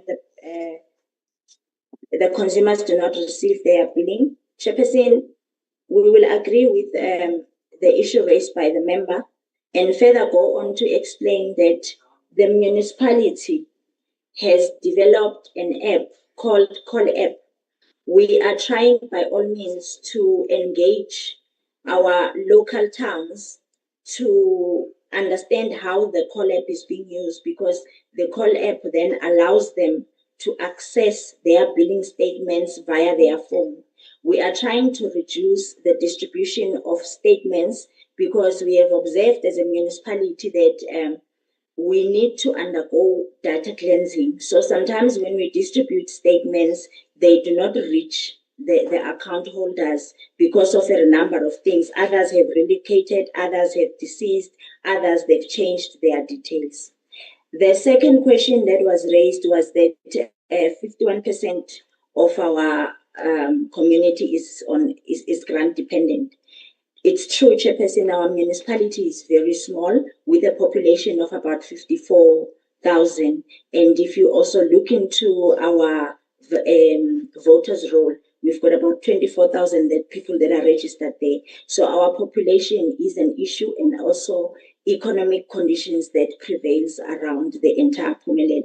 So we are dependent on grants, even though we are making small revenue here and there. You spoke about also the frequency of the sitting of Section 79. Chairperson, I must also acknowledge that as a municipality, we had a lot of teething problems, but however, the Section 79s do exist, and through the Office of the Speaker, we are trying by all means to ensure that they sit. They were not regular, but it is being monitored that they are sitting. On the MPEC, Chairperson, MPEC has always been there, but there has not been successful in terms of investigation of the UIFW and also sending reports to council. This was a result of the capacity of the committee. However, the municipality then intervened by incorporating the chairperson of the audit committee, the chairperson of the risk committee, Free State Copter, Free State Treasury, SALGA, to try and assist them in executing their duties. Over and above that, we also extended the scope of the current service provider assisting us with the AFS just to prepare a detailed register which would be credible enough for the committee to be able to deliberate on the issues of UIFW. And Chairperson, I can indicate that if you check the report that we had sent, the only investigation that was done was 2021 only. That's when the write-offs were done, but not all of them. There were still balances that were left. 2022, 2023, there was nothing.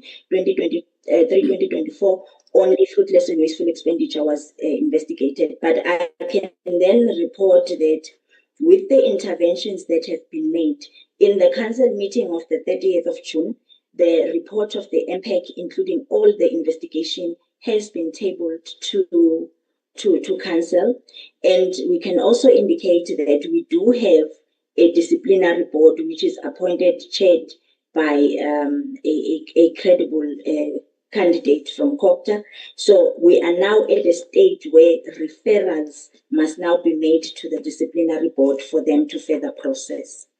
I will move on, Chair, to speak to... When are we likely to get the reports of all the outcome of these processes? Chairperson, the report of the MPEC is ready. We can send to you. The only one that is outstanding is now the sitting of the disciplinary board to make further scrutiny on their report and make recommendations. So Okay. after the meeting, we can send the report. The report is not a big issue. What we're interested in is one, what are the consequence management that have been affected as a result? So when do we get that? Two, we want to know the fate of the UIFW investigations. What has happened to those and when do we get those matters cleared? So that's the timeline I'm interested, not the report that the MPEC is doing, but the outcome of the submission of that report is more the part that we're interested in. So when are we likely to get that? Chairperson, we will have to request time, at least a minimum of 30 days for the disciplinary board to sit and conclude on the matters.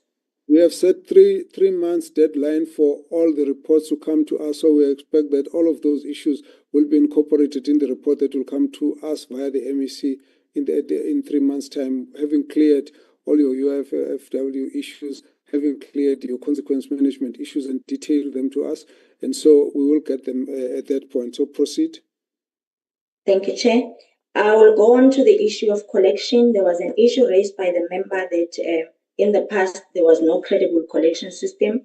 Chairperson, I can indicate that the municipality is currently using Phoenix as a financial system. It is able to generate the necessary reports with regards to debtors and issues of debt collection. Percentage collection? Our percentage collection, Chairperson, has dropped to about 24%. And you comfortable there? Chairperson, we are not comfortable at all. However, through the Office of the Mayor, we are making efforts to fast track the indigent registration. We have about 2,500 people registered in our indigent register, which is very little. So Council then adopted a schedule for us to go through all the 3 towns, Warden, Fred and Memel, to encourage people to register in the indigent register.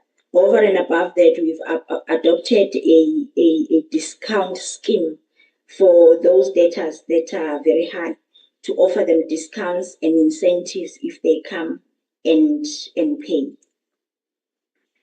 Chairperson, there was also an issue of water meters. Are they in place? Yes, Chairperson, they are in place, but they are very old. Hence, as a municipality, we've also, through Provincial Treasury, requested to be assisted to apply for funding to National Treasury with the new funding scheme of water meters. But at this point, it's still a process. We have not received any feedbacks. There was also an issue saying sometimes our residents go without water. Chairperson, what we do as a municipality, we implement water restrictions which were communicated to the public, but only at night, to try and deal with the issue of water losses, because we have old infrastructure of asbestos, and some of it, at this point, we are not able to address, but we find alternative means. And then there was an issue of a water bill. Chairperson, yes, it's true, we do owe DWS, but we are engaging with them. We've got a dispute currently in terms of their billing, but we do have a payment arrangement that exists between ourselves and them. And then coming to ESCOM, Chairperson, ESCOM, I think we were one of the municipalities that took an advantage in all our 3 towns. Firstly, to engage with ESCOM. That was done as far back as 2018.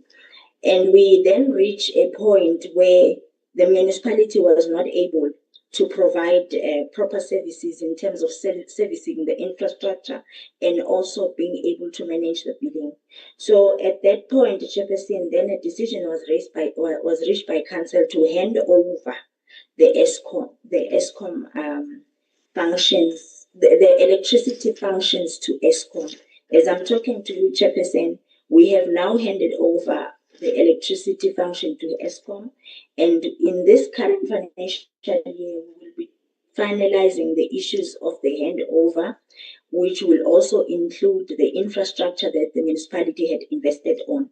Now, what will then happen is we are also part of the debt relief project by Treasury. Once the handover is finalized, the municipality will be left with a debt of about 16 million. Then a payment arrangement between ourselves and the municipality and the ESCOM will then be agreed upon.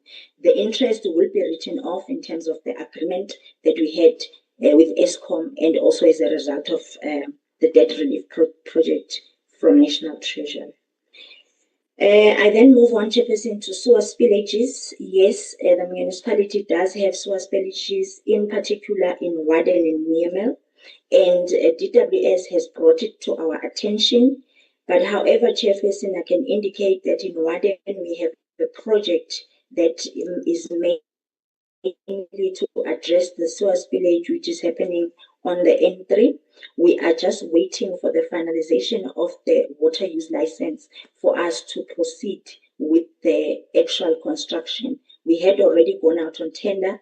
We had appointed a consultant, but however, we could not resume to address the matter because of the water use license. Chairperson, our Hanisaka, yes, we have an old fleet as a municipality, but in our plans, we are buying yellow feet one by one because we've got budget constraints. So there is a plan to procure a jet truck, not a Hanisaka this time, just to alleviate in different terms. It should be happening within this financial year.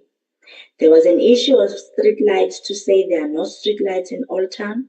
Chairperson, we received a grant from Energy Efficiency Demand Management to the tune of 4 million, which we spread it around the 3 towns to do the retrofitting of street lights. And we are receiving another one in this financial year, 2025-2026, where we are addressing the same. So members will know that in all the 3 towns, we are dealing with the towns street by street. We are not yet at a point we can say all our street lights are on, but most of them, we are dealing with them. On issues of medical aid and pension funds, Chairperson, you'll remember that we are amongst the list of municipalities whose equitable share was withheld. However, we were able to sort out our issues, pay the outstanding medical aid and pension funds. Where there was a need for us to make payment arrangements, we did so. Hence, our equitable share was released to us. So at this point, Chairperson, I can assure members that their pension are safe. We are still managing the issue. Chairperson, on the issue of the UIF, I had already spoken to say we commit that within 3 months, as indicated by the chair, the report will be concluded and sent to the province to submit to the oversight. Electricity losses, Chairperson, I've already spoken to it, that we've handed over the function to ESCOM to run with it. Payment of creditors, Chairperson. Chairperson, we also acknowledge that we're not doing well in terms of paying of creditors, but however, we have developed a creditors age analysis, which will help us to classify our debts. Currently, our creditors are sitting at 180 days. So the plan that we had as soon as we received our equitable share and the amount of money that we've collected, we are now working backwards. We're paying creditors from 180 days right up until 90 days. We will then be left with creditors who are 60 days and 30 days, and the plan will then to immediately deal with that. What we are also doing, we are streamlining the issue of expenditure through cost containment to ensure that as we try and address the other issues, we are not continuously incurring more debts. On the issues of debtors, Chairperson, yes, our debtors book is very high, but we are still engaging on trying to make sure that more people are registered in the indigent registration.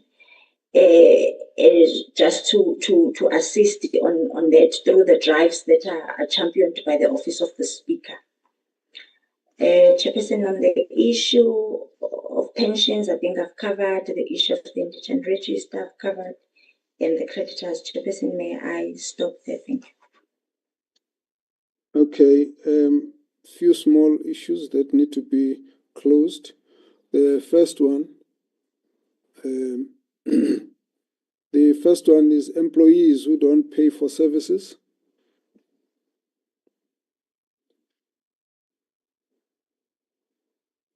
Are you still there? Thank you very much, Chairperson. I am there. Employees who don't pay for services, the Office of the CFO Chairperson has got a list of all our employees that own property, and we've made them to sign agreements with us.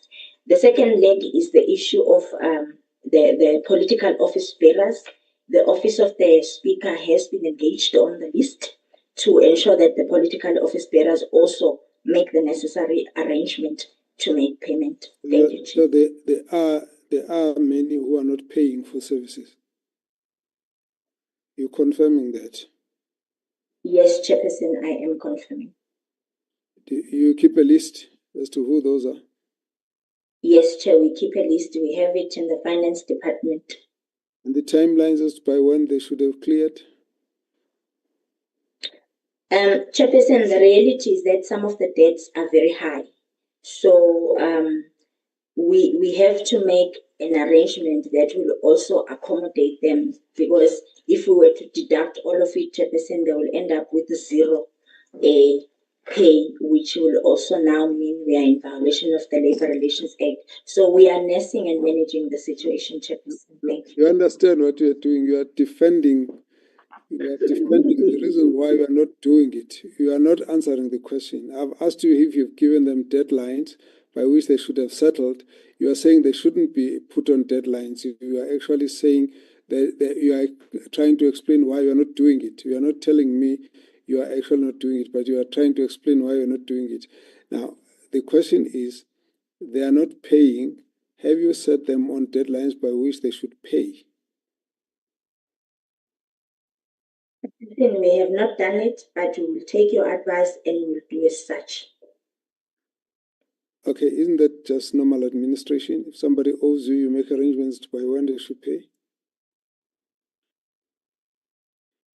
Because I have a problem if on your own you didn't think it needed to be done. When we raise the question, you then say, because we're asking you, and then we're going to do it. That's why it sounds a little funny that you're only going to do it because we've asked, not because you see that it needs to be done. Because that attitude explains why it remains an issue that's not been attended to, because then you didn't see that it was necessary to do so. Until we raise it, and then you do it only because we're raising it, you are then explaining it as a reason why we're going to do it. I was saying no. If they have not paid and somebody who should have actually made them pay has not made an arrangement with them, then you should be telling us what action you're taking for those who are not ensuring that these debts are paid. You understand there's a very big difference. Yes, Chair, we understand. Let's get a proper commitment then. Chairperson, I think going forward, we will go back and firstly revisit the agreements that they made to us to see if they are honoring them. Some of them were very small, so we have to sit with them and engage to increase the arrangement so that the debt can be can be substantially reduced.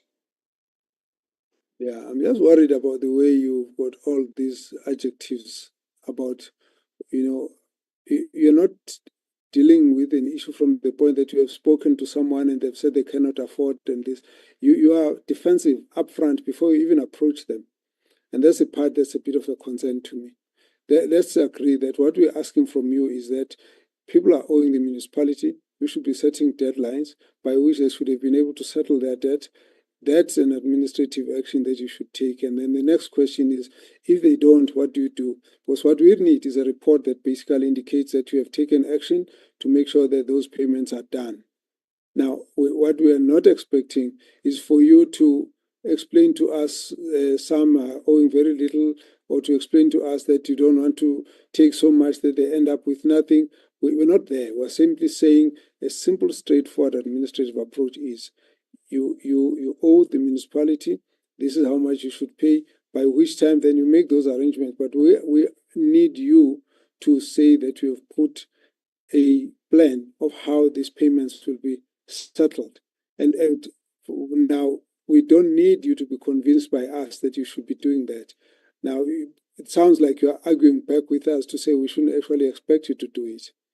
That's the problem with the way you are putting it. So let's just agree on one issue. You make an undertaking, there shall be payment terms, and you shall report those to us. Thank you very much, Chair. I make an undertaking that we are going to give ourselves 3 months to deal with all the outstanding debt by our officials. We will engage with them. If they fail to adhere to the arrangement, then letters will be sent to them on the actions that we'll be taking, such as direct deductions to deal with the outstanding debt. Thank you, Chair. So you'll give us a report in 3 months, not that you'll start the process after 3 months. No, Chair, we will give you a report in 3 months. The process will start immediately. Thank you.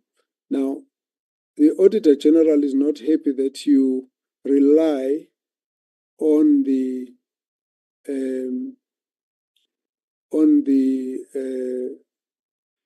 audit process to get the outcomes you are getting. In other words, you don't submit and get your outcome. The Auditor General has to work with you on a day-to-day basis until you get your submissions right before you can get your audit opinion. Now we're trying to get the municipality off that kind of approach. Now, can you get your undertaking on this one? If you understand what we are raising. Thank you very much, Chair. With your permission, Chair, may I request the CFO just to input on how we are going to address that. Thank you. That's fine. Please proceed, CFO.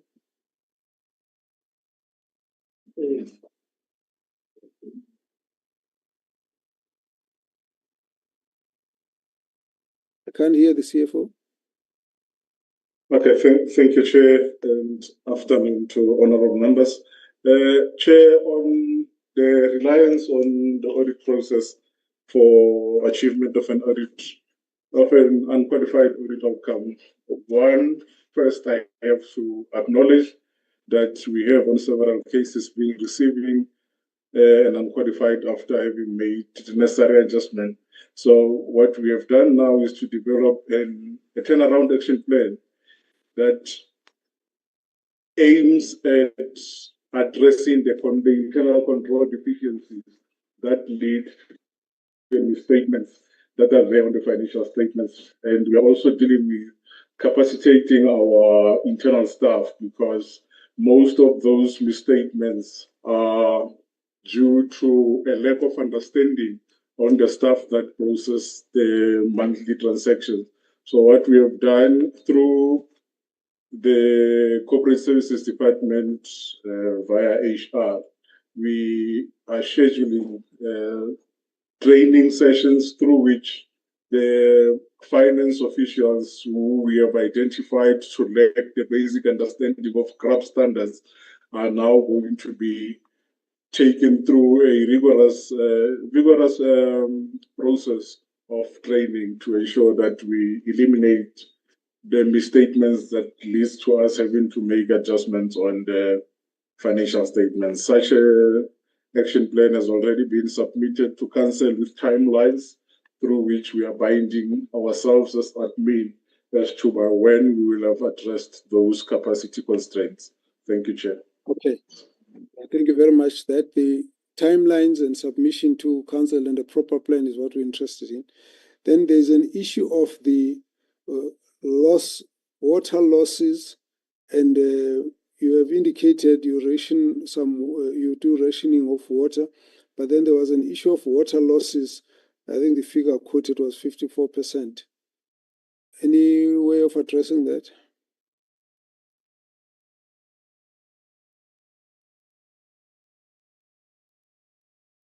Thank you, Chair. I think on that one, the MM had already briefly tried to explain. What we experience is we do have a number of old faulty meters that result in us relying on using an average for billing. However, the other issue that leads to the high losses is we have areas where we do not have stand taps, and we rely on communal taps. However, those communal care taps are not metered, which then results in the water that is distributed to those areas being classified as losses. So what we are doing is we're in the process of installing zonal meters to ensure that all the water that goes through our network is adequately measured in order to reduce those recorded losses. Thank you, Chair.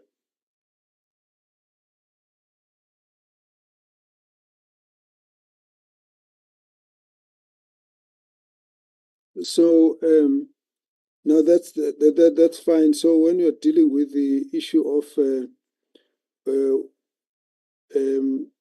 dilapidated infrastructure, are you able to utilize your MIC grant, and how's your expenditure in relation to trying to deal with this problem of replacement of infrastructure?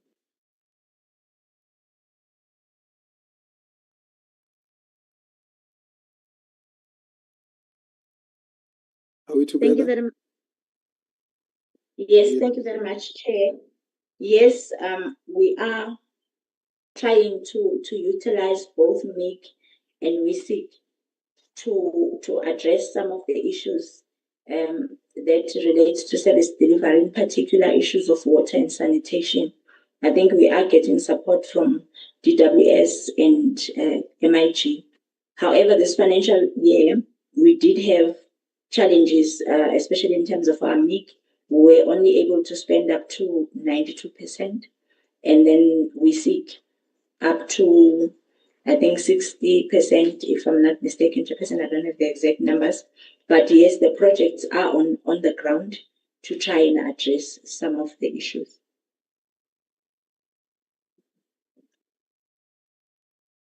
Okay.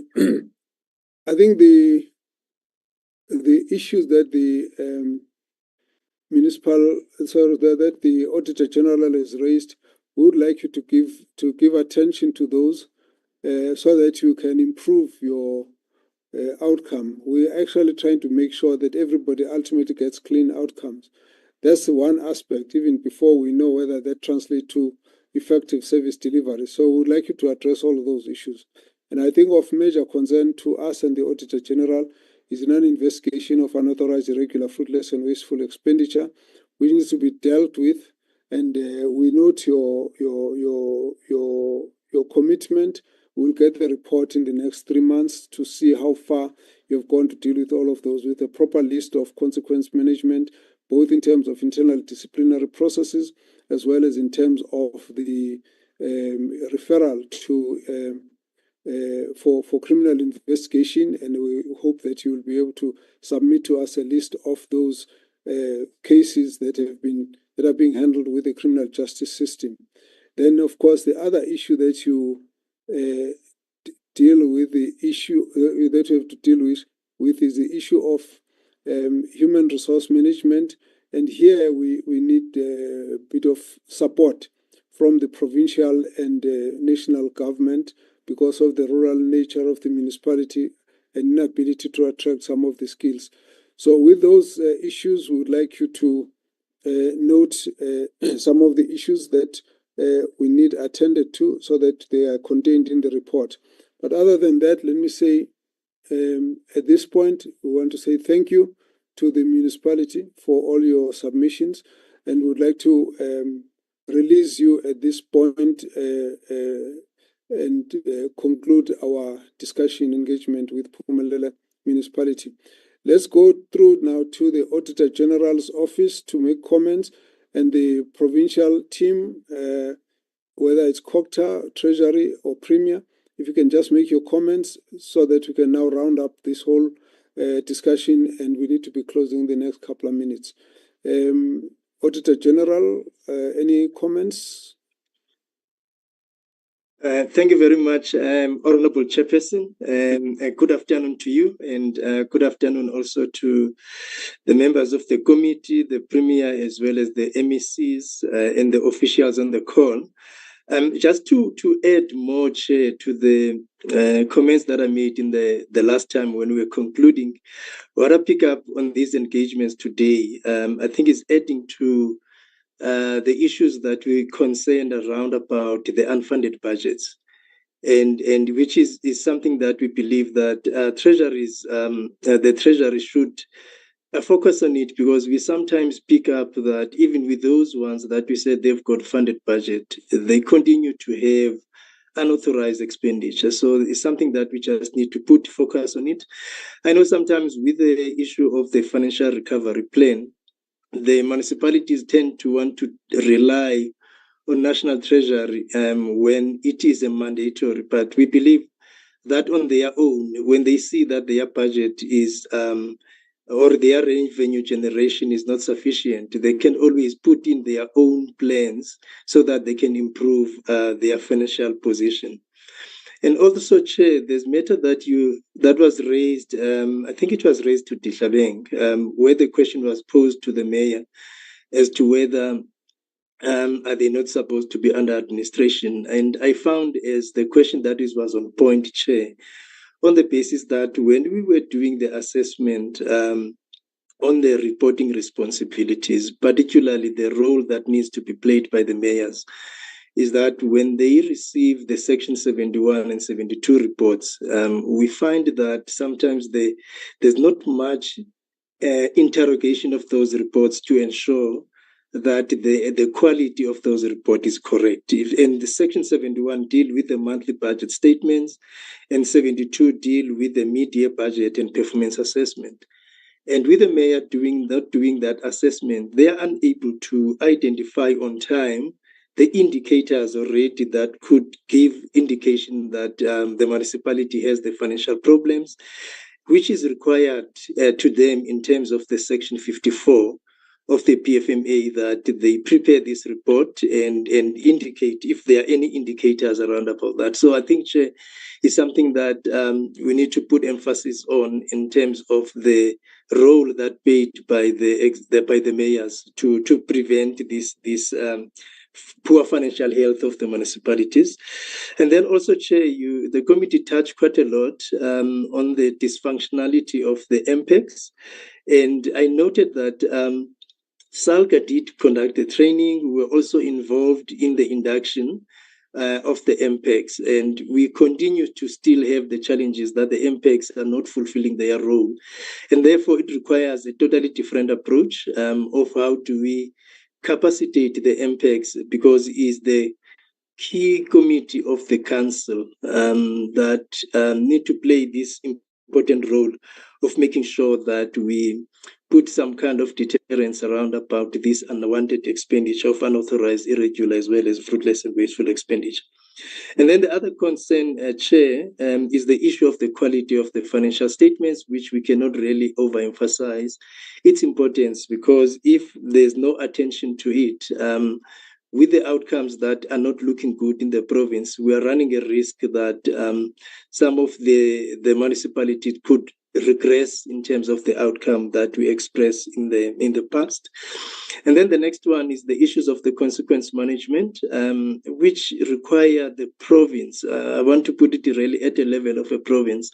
That is the province, we need to be deliberate around about it, because we raised the issue of the consequence management as one of the root causes for the poor performance of the audit outcomes in the province, and also the lack of the institutional integrity because of the culture of impunity that we create with the lack of investigating the UIFW.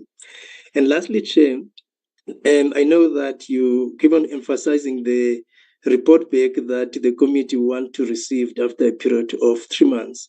I want to deposit also an input, Chair, of elevating the role that needs to be played by the internal audit and the audit committee to provide some assurance as to whether what is being given back to the legislature, to this committee, is whether those commitments and the resolutions are implemented, that they are also staying close to validate that and be able to guide the municipalities to ensure that these are not just implemented for compliance, but over and above that is also to have an impact and also to be institutionalized going forward to sustain the outcome of the municipalities. That would be my inputs, Chair, on the contribution for today. But I think it was also touching on the key points, and as I promised, even with the previous engagement, that is part of our risk assessment. Some of the matters that are highlighted by this committee, we are including them as part of the risk assessment for follow-up purposes, Chair. Thank you very much. Thank you very much, AG's office, COCTA and Treasury in the province.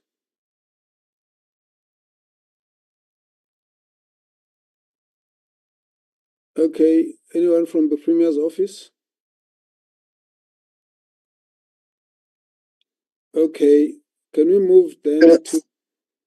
Honorable Chairperson, my apologies. My understanding was that the MEC Treasury is on the platform. The MEC for COCTA is currently appearing before the Provincial Legislature Committee.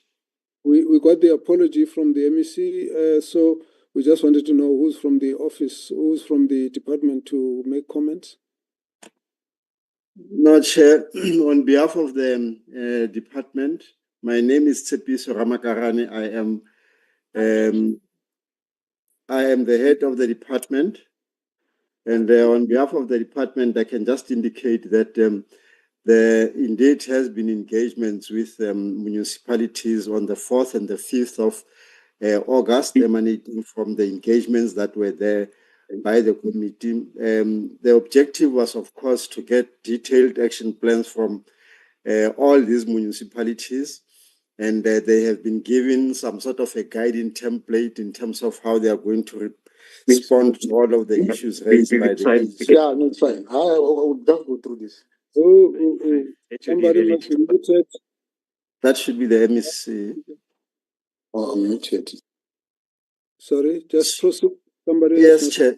So, Chair, in a nutshell, I think we, as a department, working together with the Office of the Premier as well as Treasury, the understanding was that that 2-day session, there's going to be a follow-up this coming Thursday. But we have also undertaken that the issues being raised, particularly around the capacity of MPECs as well as the non-functionality of financial disciplinary boards, it's an issue that as a department we will be dealing with.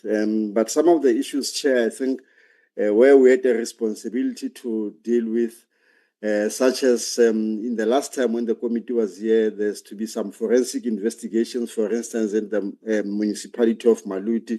But we were just awaiting getting the whole report from the committee with recommendations so that moving forward, we'll then be monitoring all of these municipalities in the implementation of their resolutions and recommendations. But the key thing, which I think MEC Makume will talk about, is to deal with the failure to submit the AFSs. I think municipalities have all been put on terms to say that they must submit their annual financial statements by the 20th, which is a target date we have put for ourselves, but it is to allow the provincial treasury to do some review before the actual date of the 31st. But in a nutshell, Chair and honorable members, once we get the report from the portfolio committee, will then deal with its implementations, including some of the specific responsibilities that we should do as COCTA. Thank you.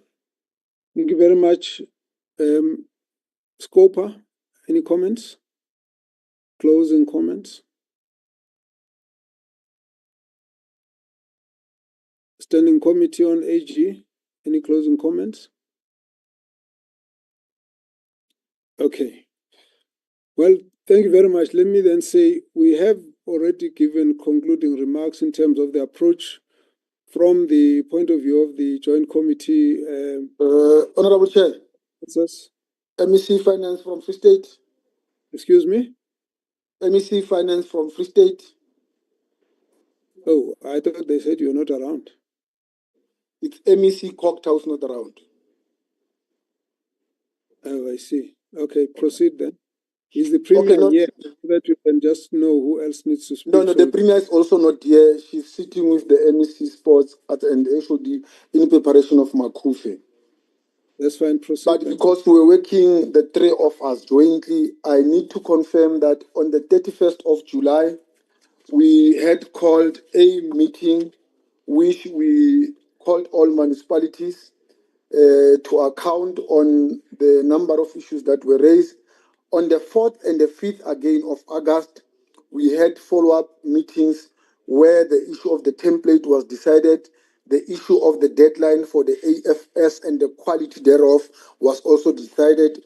We have agreed that on the 20th of August, all municipalities in the Free State are expected to send their AFS to the provincial treasury so that we can then work on the quality. Once we have done that, we'll also check with the AG on the possibility where we had other problems that have been raised. Number two is that we have emphasized the fact that municipalities must ensure timely and qualitative submissions of the AFS. And then there will be a follow-up again meeting during August, where they will get now the reports on other issues that were raised by the department. The provincial treasury will continue to provide sustained and long-term financial management support to municipalities. This includes assistance with complex accounting matters and strengthening of foundational financial management system. We have already identified some of the financial experts which we committed ourselves when last we were here. They will be getting letters of appointments who will be sent to different various municipalities, but starting with the ones that are receiving or are regarded as the most financially stressed municipalities. We therefore call upon the mayors and executive mayors to hold municipal managers and CFOs accountable and to comply with timely AFS, table-funded budgets, improving revenue collection, supply chain management compliance, to reduce the UIF and WE and improve internal controls. I had also personally met with all the internal auditors of all municipalities, including our internal auditors as the treasury, just to check as to why is the AG raising issues that they will have not picked it up. And what we have received there was that issues that have been raised by the AG are the issues that have been raised by the internal controls. So we are trying to look now at the systems. How best can we support the internal controls, particularly the internal auditors, to ensure that whatever that they recommend sits in the council, but also try to have platforms where they can meet with executive managers and executive councils of the municipalities to raise issues on time, because they said that in terms of the positions in which they occupy, as incumbents, they are unable to attend executive and mayoral issues. Lastly, Honorable Chair, I must be frank and honest that this will never be an easy road, but there are plans and strategies to improve. And thanks very much for your support and guidelines together with the Portfolio Committee, SCOPA, and all who are involved. Thank you very much. Thank you very much, Honorable MEC. Thanks for your commitment, yourself, on behalf of yourself and your colleagues in COCTA, as well as the Premier. We will hold everyone accountable for everything that needs to be done at this point. We've listed a number of things that we have said need to be dealt with. I will not go through all of those, but I think the one major issue we would like to table for the Minister and the MEC and the provincial government, the issue of the unsustainable municipalities which are unviable, which are poor, and they've got are completely grant dependent, that cannot do anything on their own. They would need support. So we think those need that attention at that level. Secondly, in relation to the transgressions that are reported by the Auditor General, we will then also hold the provincial leadership accountable for the interventions that need to have been taken to ensure that the municipalities comply and are supported, and that there are actions taken in relation to the adverse audit outcome, so that at the end we should have a different outcome profile of the provincial municipalities, that there's an improvement in their activities. So we welcome all the commitments we have made. And the issue of the culture of impunity, it's important for us to say you will have to ensure that consequence management internally in terms of disciplinary process, externally in terms of referral to criminal justice system, are actually supervised and monitored by yourselves at the provincial level and reported to the provincial assembly, so that this matter can also be dealt with. The issues of capacity, both in terms of the skill set that is available for these structures to operate, and in fact they are monitoring to ensure that they are able to meet as required, and that they perform, and that the quality of work that they offer is acceptable. We expect that the municipal councils, the mayors, must all take responsibility, and of course must be monitored by the provincial leadership as well. With all of those, I would like to thank you for your time, and we close the Free State. I've seen your hand. I don't think we want to take more hands, Honorable Mkalipi. It's a matter of procedure, Chair. Well, let's hear the procedure. Yes, Chair. Please guide, because I think about what MEC was outlining. It's a process, and as a committee, yes, we are expecting them to come back to the committee. But I think, Chair, we must divide these issues. They are very, very simple issues. For instance, the MEC, or through your guidance, must tell us what the issue of Macedonia was the simplest one. So how far have they gone in terms of those issues? So I'm simply saying, Chair, they must divide issues. Those who are very simple to report back to the committee, they must do it. And those ones that needs to be put on the process of 3 months and whatsoever, they must do like that. So I wanted to check that one with you, Chair. Sorry for disturbing you. Okay, we won't go into an audit of those issues. We will just say to the province, send us the reports of actions that you would have taken by now, and then of course the rest should come in 3 months. But we will expect that you should give us actions on some of those. Amongst them, of course, are some of the action that we need on the members where there were obvious misleading of the committee. There were 3 instances which we need you to deal with. We will obviously make sure that they are highlighted in the overall report, but we expect that there should be actions on those, particularly where there was a deliberate misleading of the committee.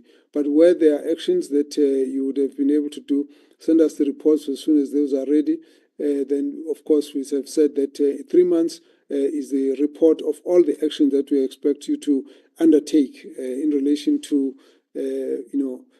more intense activities that need to be taken to correct. But for example, the issue of the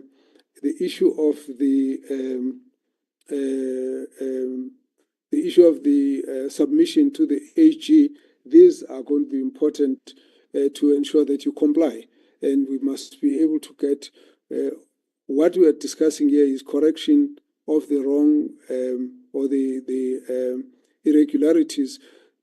So we don't expect that there are some of those things should still be happening now. So late submissions, poor quality of annual financial statements, and all of those issues should not be part of